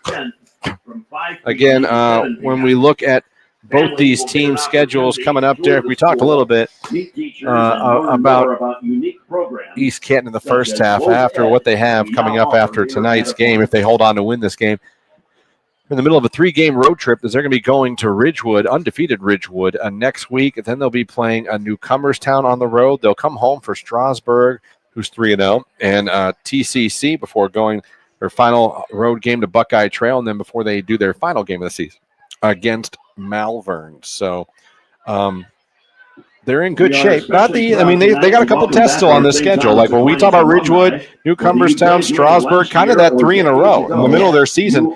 Those aren't going to be 3 cakewalk games. No, and you're coming off, last week put Sandy Valley to 0-3. This week looking to put Aquinas to 0-4. So Ridgewood looking like their first big test of the season. They're at that midway point with week 5, and you have to go on the road again. And, it may not be college or the pros going on the road, but it's still difficult sometimes to get on the bus, make that trip, and, ramp it up when you get off the bus and play in some hostile territories with some student sections and bands. And as far as St. Thomas goes, it doesn't get any easier for them as this season goes along. When you look at some of the teams coming up next week, Minerva, and maybe before this season started, people thought that was going to, and we don't know, you never know what's going to happen. Right. But I don't think a lot of people had Minerva coming in next week at, maybe with a 3-1 record, maybe a 4-1 record. I'm sorry. No, 3-1. Yeah. So then they're winning right now. Minerva is. They're up and they're looking to come. They could be coming here to town on a 3-game winning streak, which is unbelievable when you think about it. But after that, away playing Warren John F. Kennedy, playing Crestline, home for Richmond Heights, then away to Mogador. That's not going to be easy. And then they end it with their rival, Canton Central Catholic, who unfortunately they're also off to a rough start and losing right now. It's not often you hear both the Catholic schools in Stark County looking for their first win in week 4 of the season, but that's where we're at right now. And that's sort of what the schedule looks like for both teams coming up here in this ballgame. We're going to take a timeout, then come back, and we should be ready to go for the second half kickoff. East Canton has it first. They're up 23-0 over St. Thomas. This is high school football brought to you by the Sarshone Auto Group here on the Q92 Sports Network. Looking for honest, reliable auto repair? Stuffed Automotive Systems in East Canton has you covered. This small family and locally owned shop specializes in diagnostics, air conditioning, brakes, and complete auto repair. Done right the first time. Check out their fresh new paint and graphics at 4100 Georgetown Street Northeast and see why locals trust them with their ride. Call 330-418-6394 or check out Stuffed Automotive Systems on Facebook. Hey, sports fans, want the latest local sports news, game photos, coach and player interviews, and live play-by-play coverage? Then follow Q92 Sports on social media now. We're on Facebook, Instagram, X, Threads, YouTube, and SoundCloud. Like, follow, and subscribe today. Catch the highlights, relive the moments, and stay connected to your hometown teams. Q92 Sports, your home for everything local sports. Real teams, real action, real coverage. Follow Q92 Sports on social media. When it comes to sports, Sam Berkwin brings the heat. Catch the Sam Berkwin Show weekdays from 3 to 6 p.m. on AM 1310 WDPN and streaming live on the WDPN Facebook and X pages, plus the Q92 YouTube channel. From the Browns to the Buckeyes, the Guardians, Cavs, and your local high school teams, if it's making headlines in the sports world, Sam is talking about it. It's the local sports talk you want. The Sam Berkwin Show, weekday afternoons on AM 1310 WDPN.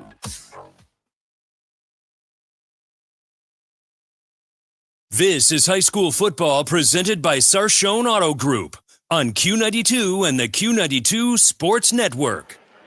And welcome back here as we are getting set for kickoff here in the second half as East Canton is up by a score of 23-0. They get the ball first here in the second half. And again, should this game, Derek, get at any point to a 30-point lead for East Canton, just so our listeners are aware, what that means is the game would then go to a running clock situation. If you're new to trying to understand the running clock situation, what that means is the clock will continuously run, even if a pass is incomplete, even if a guy runs out of bounds, everything will stay, and the clock will only stop for timeouts, injuries, or change of possession. So it's imperative to St. Thomas that they don't want that to happen. They come out here on defense and they get a stop and try to get on the scoreboard here as we are ready to go with the third quarter. So St. Thomas will kick it off. East Canton will receive it.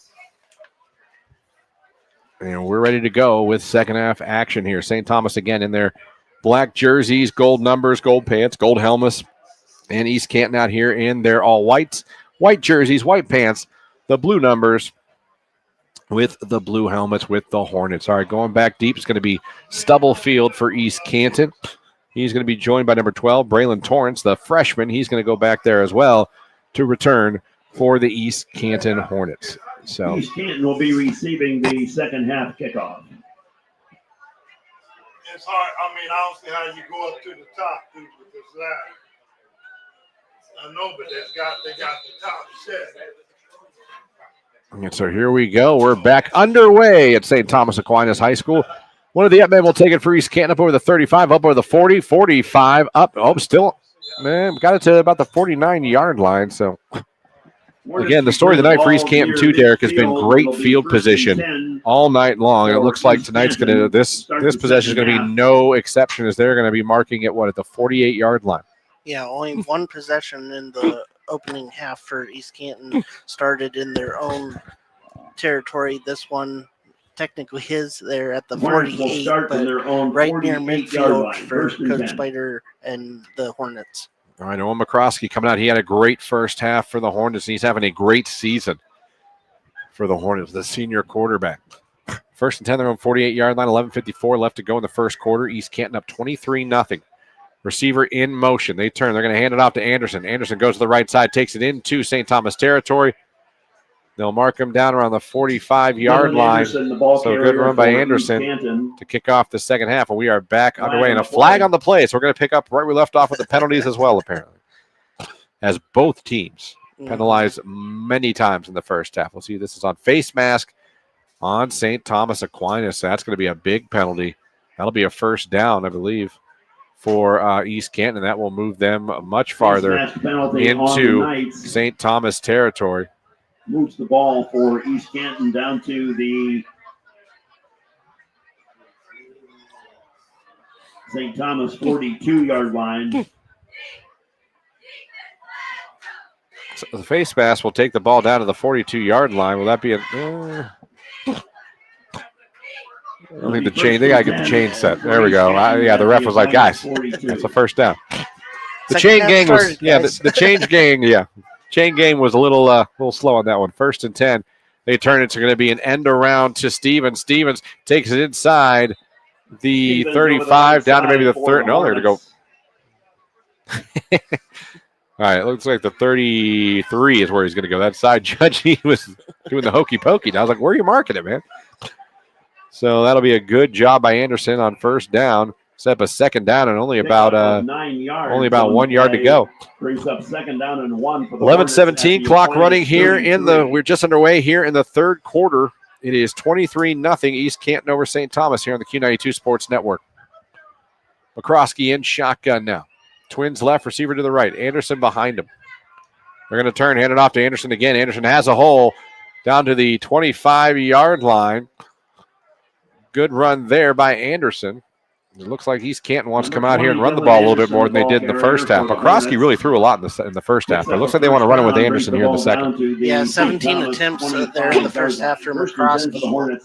Only one technically on that jet sweep, but definitely looking to run the ball much more here in the second half, trying to get that touchdown to get to the running clock as well. All right, here we go. East Canton 1st and 10, the 25-yard line. They're going to come out, trips to the left, receiver to the right. Anderson back there with McCroskey. McCroskey will throw now. It's going to be a quick hitter to Stubblefield and a screen inside the 20, inside the 15, and out of bounds around the 14. St. Thomas might have ripped that ball out at the end, and they did. Not only did he do that right before he went out of bounds, and Derek, that was our guy, Jameer Jenkins, who literally ripped it out of Stubblefield's hands at the last possible second. Yeah, it looked like Stubblefield was on his way out of bounds there, and next thing you know, Jenkins is holding the ball up, and he ripped it out of there before he showed it to the official. Right. I think even the official was shocked he had it. Yeah. And the official kind of looked at him like, what? They went, oh, yeah. So great job by Jenkins for St. Thomas with a defensive turnover. So how about that? The Knights avoid starting the third quarter with the running clock here. And now they have it on offense. And let's see if they made any adjustments in the halftime and if they can get things going here.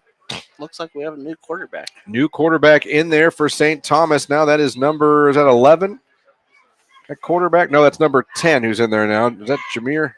Jamari Brisker. Jamari Brisker, number 10, is now in. So they've decided at halftime to make a change at the quarterback position. Interesting there. So we'll see. Yeah, now I do see Powell now on the sideline here as they decide to make a change here in the second half. Never easy. All these kids work so hard. And a pre-snap penalty on again St. Thomas. So back them up 5 yards, first down and 15 from their own 10-yard line. So Jamari Brisker, he is a freshman. So we have a freshman now in at quarterback for the St. Thomas Knights here. 10:24 left to go. It's 1st and 15. St. Thomas has the ball on their own 10-yard line. So let's see what Brisker can do here. The freshman now in at quarterback as he is getting people lined up. And what do we have now? We're going to have a timeout by St. Thomas. They couldn't get lined up.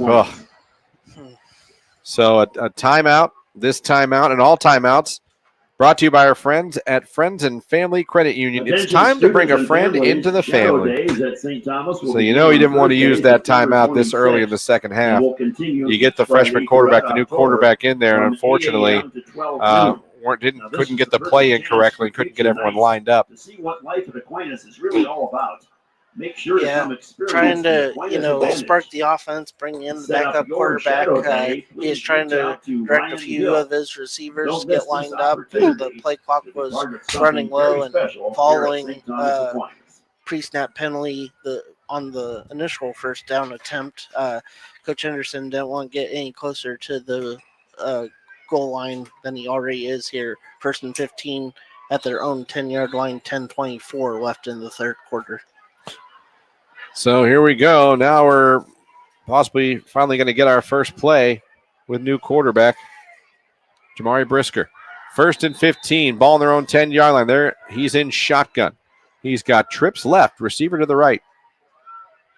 Brisker rolling out, throws it. It is complete as the freshman comes out, hits his first pass as he gets Jameer Jenkins. So how about that for the freshman coming out here? This is 2 weeks in a row. You and I have seen a freshman quarterback in varsity. Bricker, now the quarterback for the Knights. Passes It's a complete great to opportunity, to get these reps. And you mentioned earlier only 2 seniors listed on the St. Thomas roster. So a young team, a lot coming back next year. A lot coming back, and you'd like to hope that they could increase their numbers overall, period, next year. 2nd down 11, so a gain of 4 there on that pass on first down. 2nd and 11 from their own 14-yard line. Freshman Brisker in shotgun again. Trips right, receiver to the left.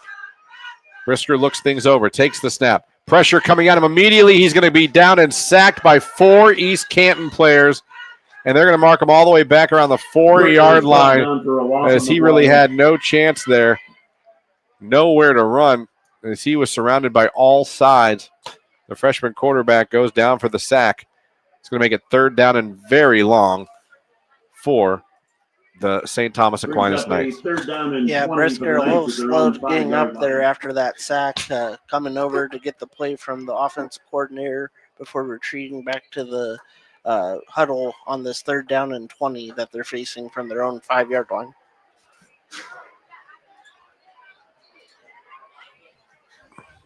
So here we go. 8:50 left to go in the third quarter. It's 3rd and 20 for St. Thomas Aquinas on their own 5-yard line. Brisker in shotgun. Low snap. They're going to try a little run to win. The ball comes out. It's loose, fumbled. Who's got it? They're diving for it. We'll see who they give it to. East Canton says they have it. East Canton, I need an official to tell me they have it. East Canton says they have it. No official word yet. Someone point an arm. Here we go, and it is going to be East Canton ball. Another turnover by St. Thomas Aquinas, and this one hurts as it's going to give East Canton 1st and goal at what? About the 1? It's about the 1-yard line. Yeah. So East Canton now has a chance to come out and get it to this running clock if they can get in here from 1 yard out. McCroskey and the offense comes back out for East Canton.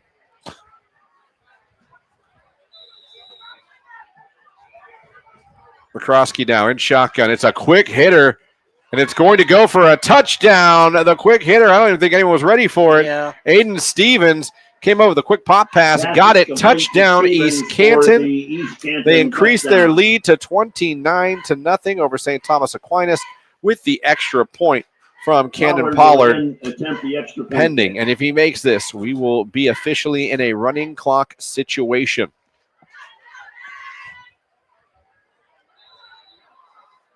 This Pollard has been perfect. Extra points. He missed a field goal wide left late in the second half, but it would have been good from 50 if he hit it. Kick is up. Kick is good. So your new score. With 8:26 left to go in the first half, it is 30-0 East Canton on top of St. Thomas Aquinas. So we will be in a running clock situation when you return. This is high school football right here, brought to you by the Sarshone Auto Group on the Q92 Sports Network. Football fans, Mondays just got better. Join Q92 Sports Live every Monday at 11 a.m. for the Pro Football Hall of Fame Luncheon. Watch on our Facebook, X, and YouTube channels as legends from the high school, college, and pro football world take the mic with inspiring speeches and incredible stories. Don't miss a moment. Like, follow, and subscribe to Q92 Sports on social media and catch every Pro Football Hall of Fame Luncheon live every Monday at 11 on the Q92 Sports Network.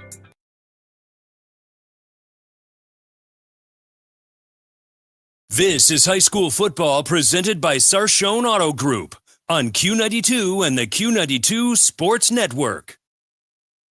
All right, we are back here. Derek, and the score 30-0.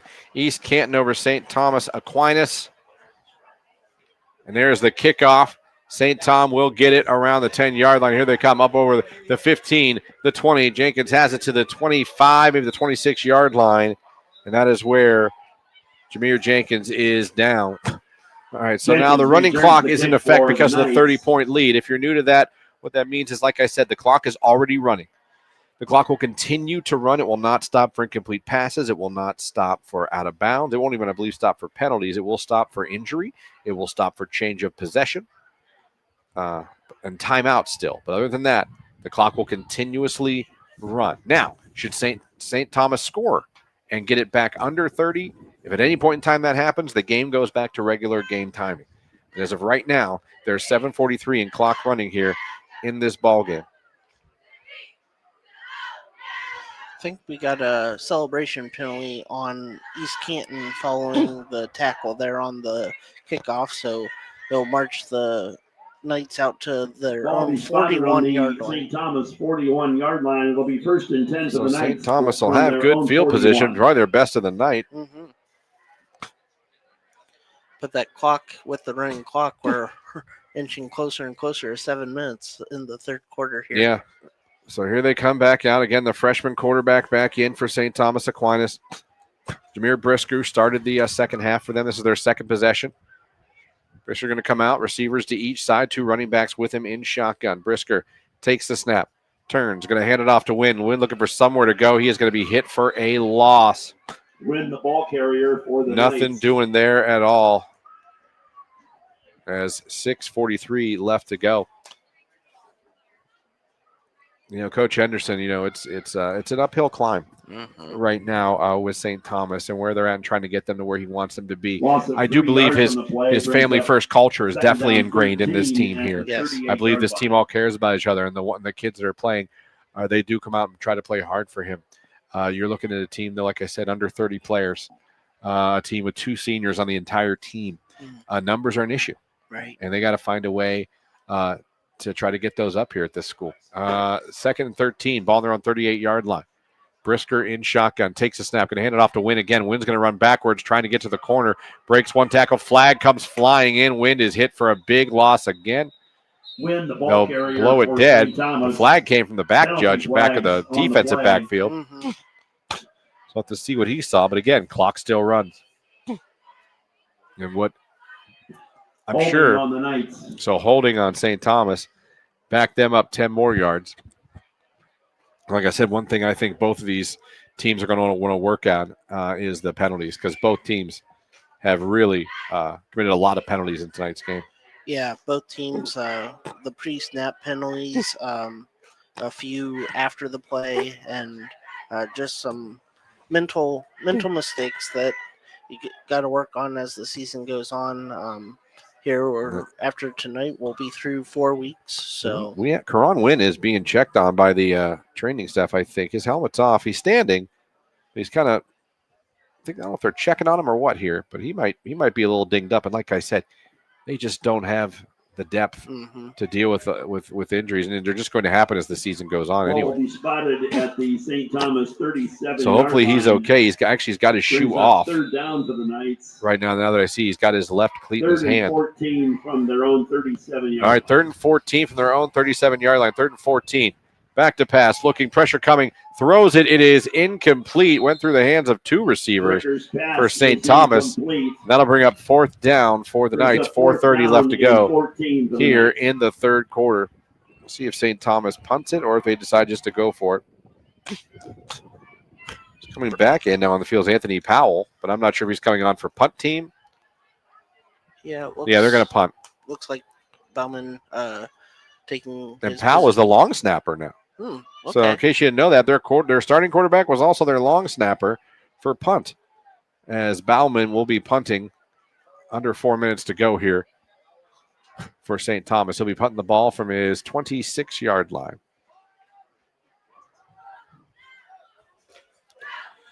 It's down. Bauman's kick is up. It takes a hit. It goes all the way down inside the 30. Down to the 25, to the 24, maybe the 23-yard line, where it'll be down and that's where St. Thomas will take over. On the East Canton 23-yard line. Maybe I'm wrong. I thought the clock stopped on change of possession running clock. It'll be first and 10 for the Hornets. It's not tonight. From their own 23. So the Hornets offense coming back on to the field. Looks like Coach Spider Miller going to some of his second string offensive players here. So we'll have some new names to announce.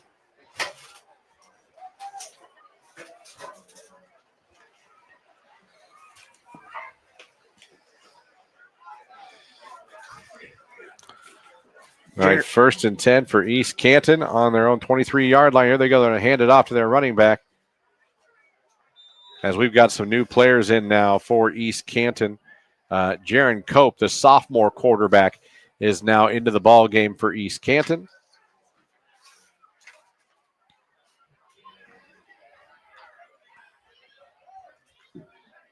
Gain of a yard on the last. It's a yard there. It'll be second down and 9 from their own for East Canton. 2:20 left to go.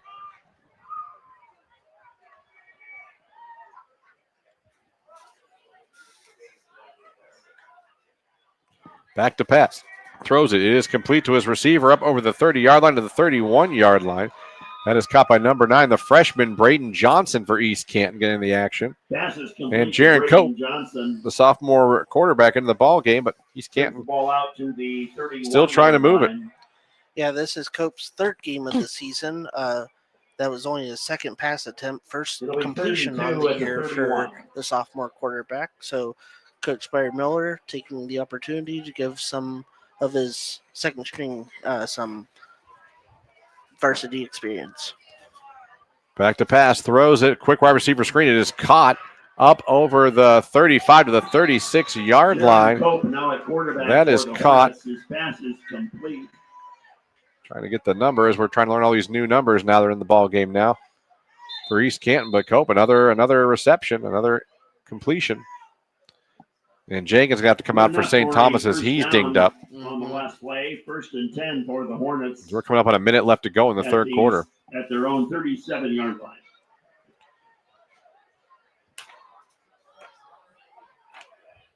Cope now on first and 10 for East Canton. Takes the snap, hands off to the running back. Flag on the play, takes up a 45-50 into St. Thomas territory. Goes out of bounds around the 22-yard line, but this one's probably going to be coming back. Shado, the ball carrier for East Canton on the last. It's thrown in the area of holding. What do we have? Something else thrown? Another flag thrown? He chucked something in the air at the end. Probably because he's out of flags.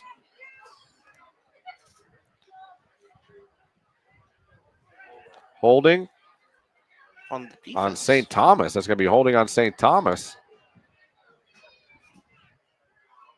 And holding on East Canton. So offsetting penalties. We'll do it over again. But that's going to take us to the end of the third quarter here. There was also an unsportsmanlike dead ball penalty thrown in there at the end on St. Thomas. The end of the third quarter. As time expires, it is East Canton 30, St. Thomas Aquinas nothing. So it's 30-0 after. All right, quarter's over. Why is no one leaving the field? All right, there we go. That threw me off.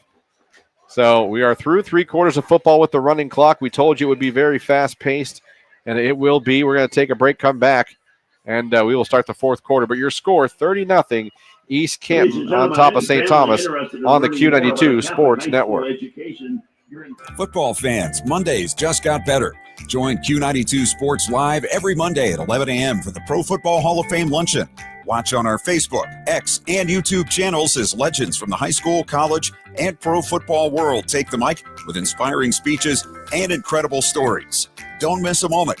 Like, follow, and subscribe to Q92 Sports on social media and catch every Pro Football Hall of Fame Luncheon live every Monday at 11 on the Q92 Sports Network.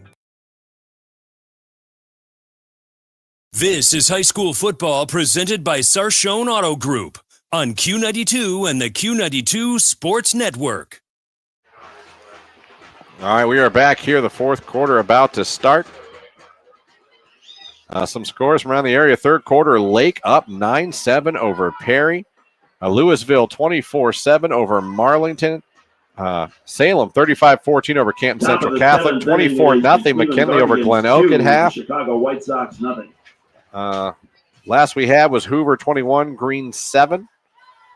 And last score I had, there's any other games? We'll look for more scores as they come along. But now we're about to start the fourth quarter here. 12 minutes left on the clock. And obviously it looks like, Derek, that East Canton is going to improve. It was 20 years since they started a season 3-0, and they're looking pretty good right now to get to 4-0 on the season. And this team, a Division 7 school, is positioning themselves in a good place almost midway through the season. Again, there's still 6 games left. But I'm sure no one's going to complain at being 4-0 in the season and being high up in the computer rankings in their region, their division, with the possibility of playoffs and maybe even a bye. Yeah. Have a couple big ones coming up as 3, we talked about. But, yeah, great start on the year.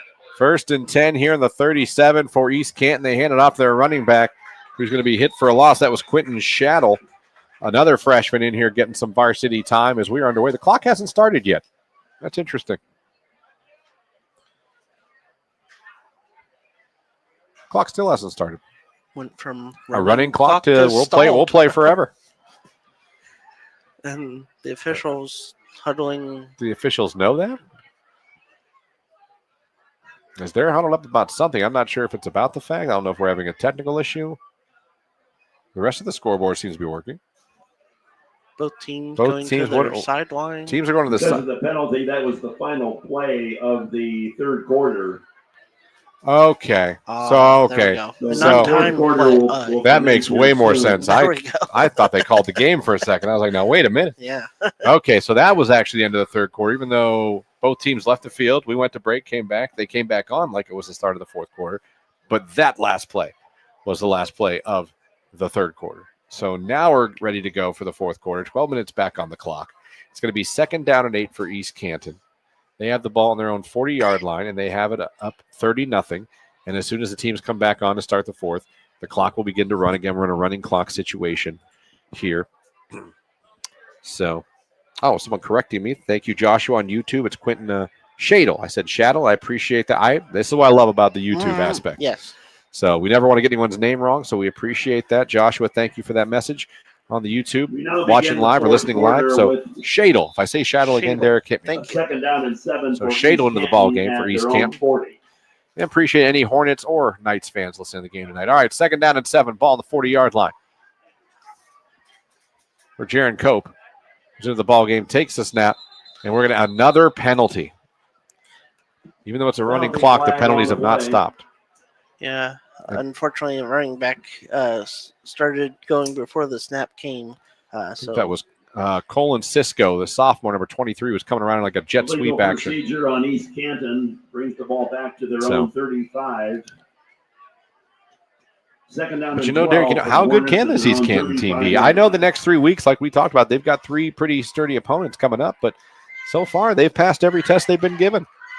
The good thing about a veteran coach like Coach Spider Miller is he knows that, he's going to preach to him 1 week at a time and not looking past the opponent. Did it tonight, not looking past St. Thomas despite the record, and got a big one next week with Bridgewood. All right, they fake the jet action, then they hand it off to Quentin Shaddle. Shaddle takes it on 2nd down and 12, gets a couple.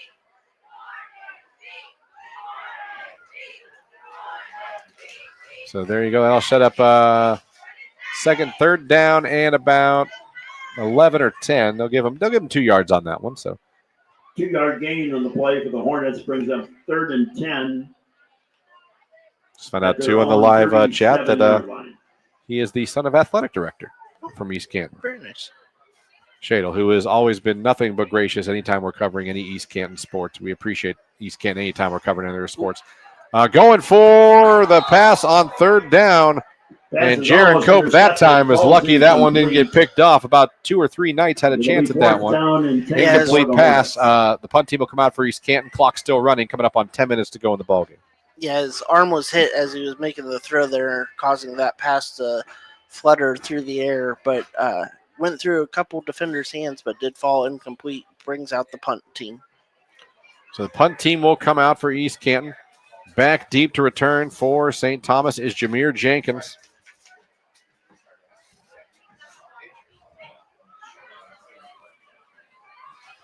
Is going to go down and go out of bounds. Where are they going to mark it down? Around the 30. Goes back to the 30. And that's where they'll mark it. So St. Thomas will come out with the ball.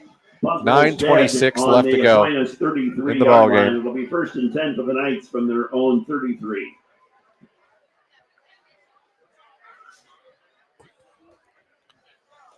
First and 10. 9 minutes about left in the ball game with the running clock. And St. Thomas will come back out here, and their freshman quarterback will come back out to lead them once again. Jamari Brisker, the 5'10", 150-pound freshman quarterback, who has replaced Anthony Powell, who started the game and played the entire first half.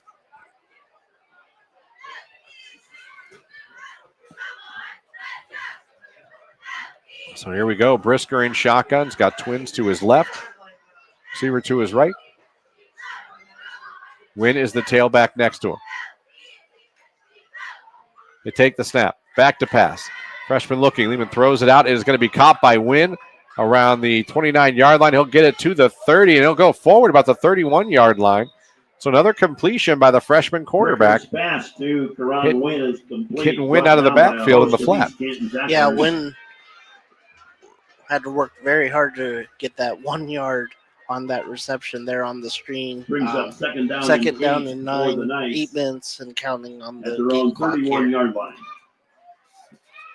Coming up on 8 minutes to go.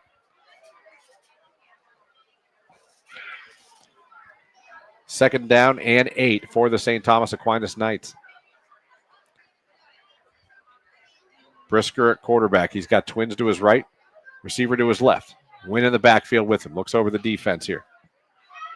Takes the snap. Looks pressure in his face immediately. He's going to go down for the sack. There's Quentin Shadle. Brought down in the backfield. This boy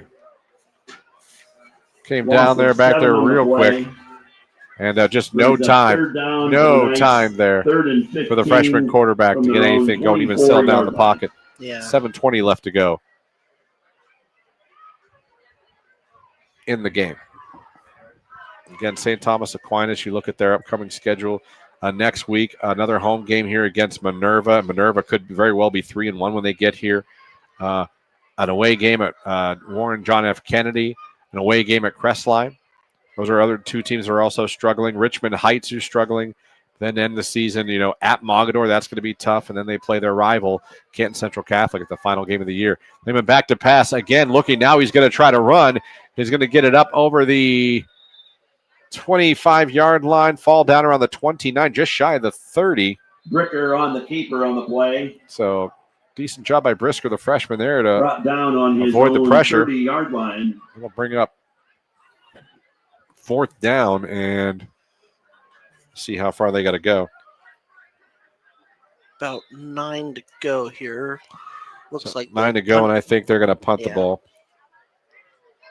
So it'll bring up under down 6 and 9 minutes for the Knights when from their own East 30. Canton's offense comes back on with the running clock. How about Lake up 16-7 over Perry in the third? Wow. And that's without Ty DeGeorge. Yeah. Their stalwart, the guy who was leading their team who broke his ankle. Lake possibly going 4-0, but still a lot of time left, though, in the third quarter. Here comes the snapper, comes the punt by St. Thomas, by Bauman. It's going to be fielded around the 42-yard line by East Canton. Here we go, 45-50, 45-40, 35-30, 20, 10, 5, touchdown East Canton. That is Braylon Torrance, the freshman, who just took the punt back for the touchdown. Great job there. Brought the punt return here on the close sideline. Went up the sideline, tight-roped it there around the 20-yard line, and then sprinted into the end zone to extend the Hornets lead to 36-0 with the extra point coming. 36 points, the extra point, like you said, about to be kicked by Cannon Pollard. And you can make this a 37-point ball game with 5 minutes now, and clock still running clock situation here. in the Pollard fourth. with the extra point attempt. Here's the extra point attempt. It is up, and it is good. So we got 4:49 left to go in this ball game. Your new score is 37-0 East Canton over St. Thomas. It's high school football brought to you by the Sarshone Auto Group right here on the Q92 Sports Network. Missed the big game? Don't worry, Q92 has you covered. Check out our SoundCloud page where you can relive every exciting moment. From high school football, basketball, baseball, and softball to Mount Union football and basketball, we've got it all. That's every broadcast from this season, and even classics going all the way back to 2016. Follow Q92 Radio on SoundCloud and never miss a play, a call, or the thrill of the game. Q92 Radio on SoundCloud, your home for every game, every season. This is high school football presented by Sarshone Auto Group on Q92 and the Q92 Sports Network. We are back here at St. Thomas Aquinas, where East Canton is up by a score of 37-0 after that incredible punt return by the freshman, Braylon Torrance, who took that to the house. A special teams touchdown now for East Canton as St. Thomas gets ready to get it back. There is the kick. It's going to be fumbled by St. Thomas. They're still on the ground fighting for it. Who has it? Fumble on the kickoff. Looks like East Did East Canton come up with it? Because we have an injured player down there, too, for East Canton. For St. Thomas Aquinas. The training staff for East Canton's out with him right now. He's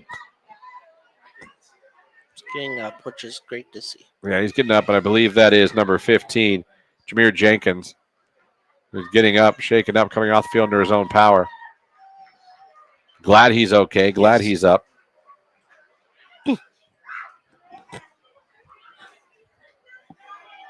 So did they officially say it was East Canton's ball? Yeah, the East Canton offense coming back onto the field.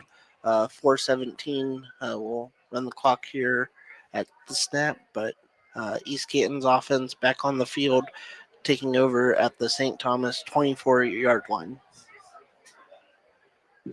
Ball is recovered by the Hornets on the kickoff. 1st and 10 for East Canton at the St. Thomas 24-yard line. So East Canton has it back. Flag here at the snap. Another flag at the snap. We're going to have a false start. Illegal procedure on the Hornets. Bring back 5 yards. Back him up 5 yards. As we're under 4 minutes to go in this ball game. Makes it first down East Canton going to improve to 4-0 on the season. St. Thomas going to drop to 0-4. We'll get you some scores from around the area here when we have a chance. After this next play, we'll run through them here. All right, here we go.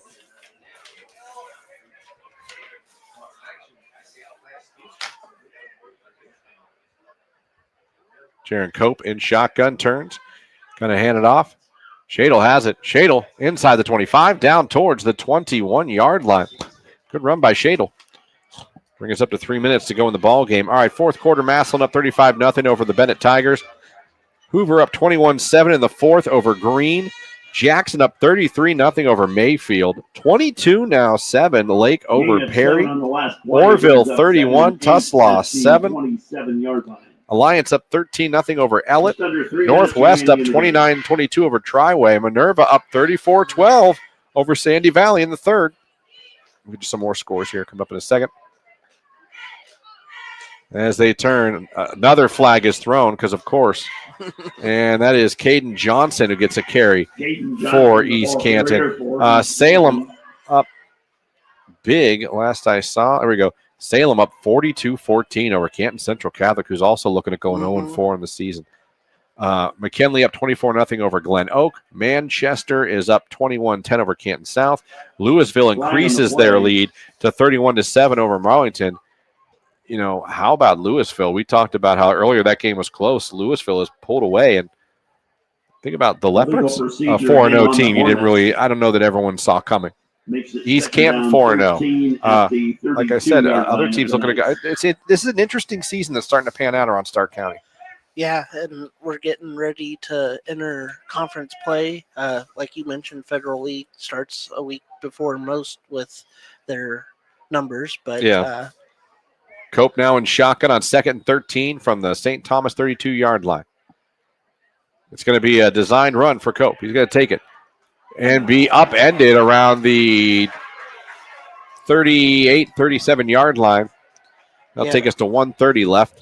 That was freshman Aiden Leon on the tackle for St. Thomas. So textbook tackle. They're going low and upending the quarterback. How about this? And for the Perry Panthers, turnovers in 3 straight possessions.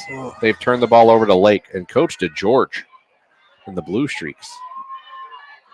A lot of people might have thought when Ty DeGeorge went down with that injury that Lake might be in trouble tonight against an undefeated Perry team. But DeGeorge Lake is always solid. Yes. He has such a good program there. They're just always competitive, always physical, always well coached, and always ready to play, no matter what happens with their roster. 1:20 left. I believe we had an injury. Must have injury, yeah. On near the St. Thomas sideline. So the clock has stopped. Yeah, some bumps and bruises for some St. Thomas players tonight. Again, that's where the fact that you don't even have 30 kids can really hurt you. The depth just isn't there. Again, 2 seniors on this entire team. As now looks like training staff from East Canton's even coming over. And wherever the player's down at, our vision is totally blocked. And St. Thomas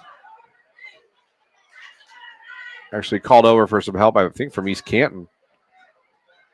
So I think they got the player up now, and they're walking with him. And trying to see who that is. 25, I believe. Is that 25? As they're walking him now to the bench. He is walking under his own power. Still can't get the number. As he's being covered. I don't know if that's a trainer. They're doing a great job of blocking his jersey from us. Louisville now. That's number 26 for St. Thomas. That's Aiden Leon, the freshman. So yeah, he was the one that had that tackle. So hopefully he's. Coach Spider Miller was on the field. I'm not sure what for. I think he's wondering why we haven't started clock again. I think he'd like this to get it. Yeah, I think he's ready to get out of here. Especially after seeing someone come off with an injury. Yeah, it's the last thing you want to see at this point. He doesn't want to see anyone from St. Thomas get hurt. Right, absolutely. 1:13, here we go. 3rd down and 13 for East Canton. As they turn, and Jaron Cope calls his own number, takes it down to around the 20-yard line. Ball carrier for East Canton. That'll make it 4th down.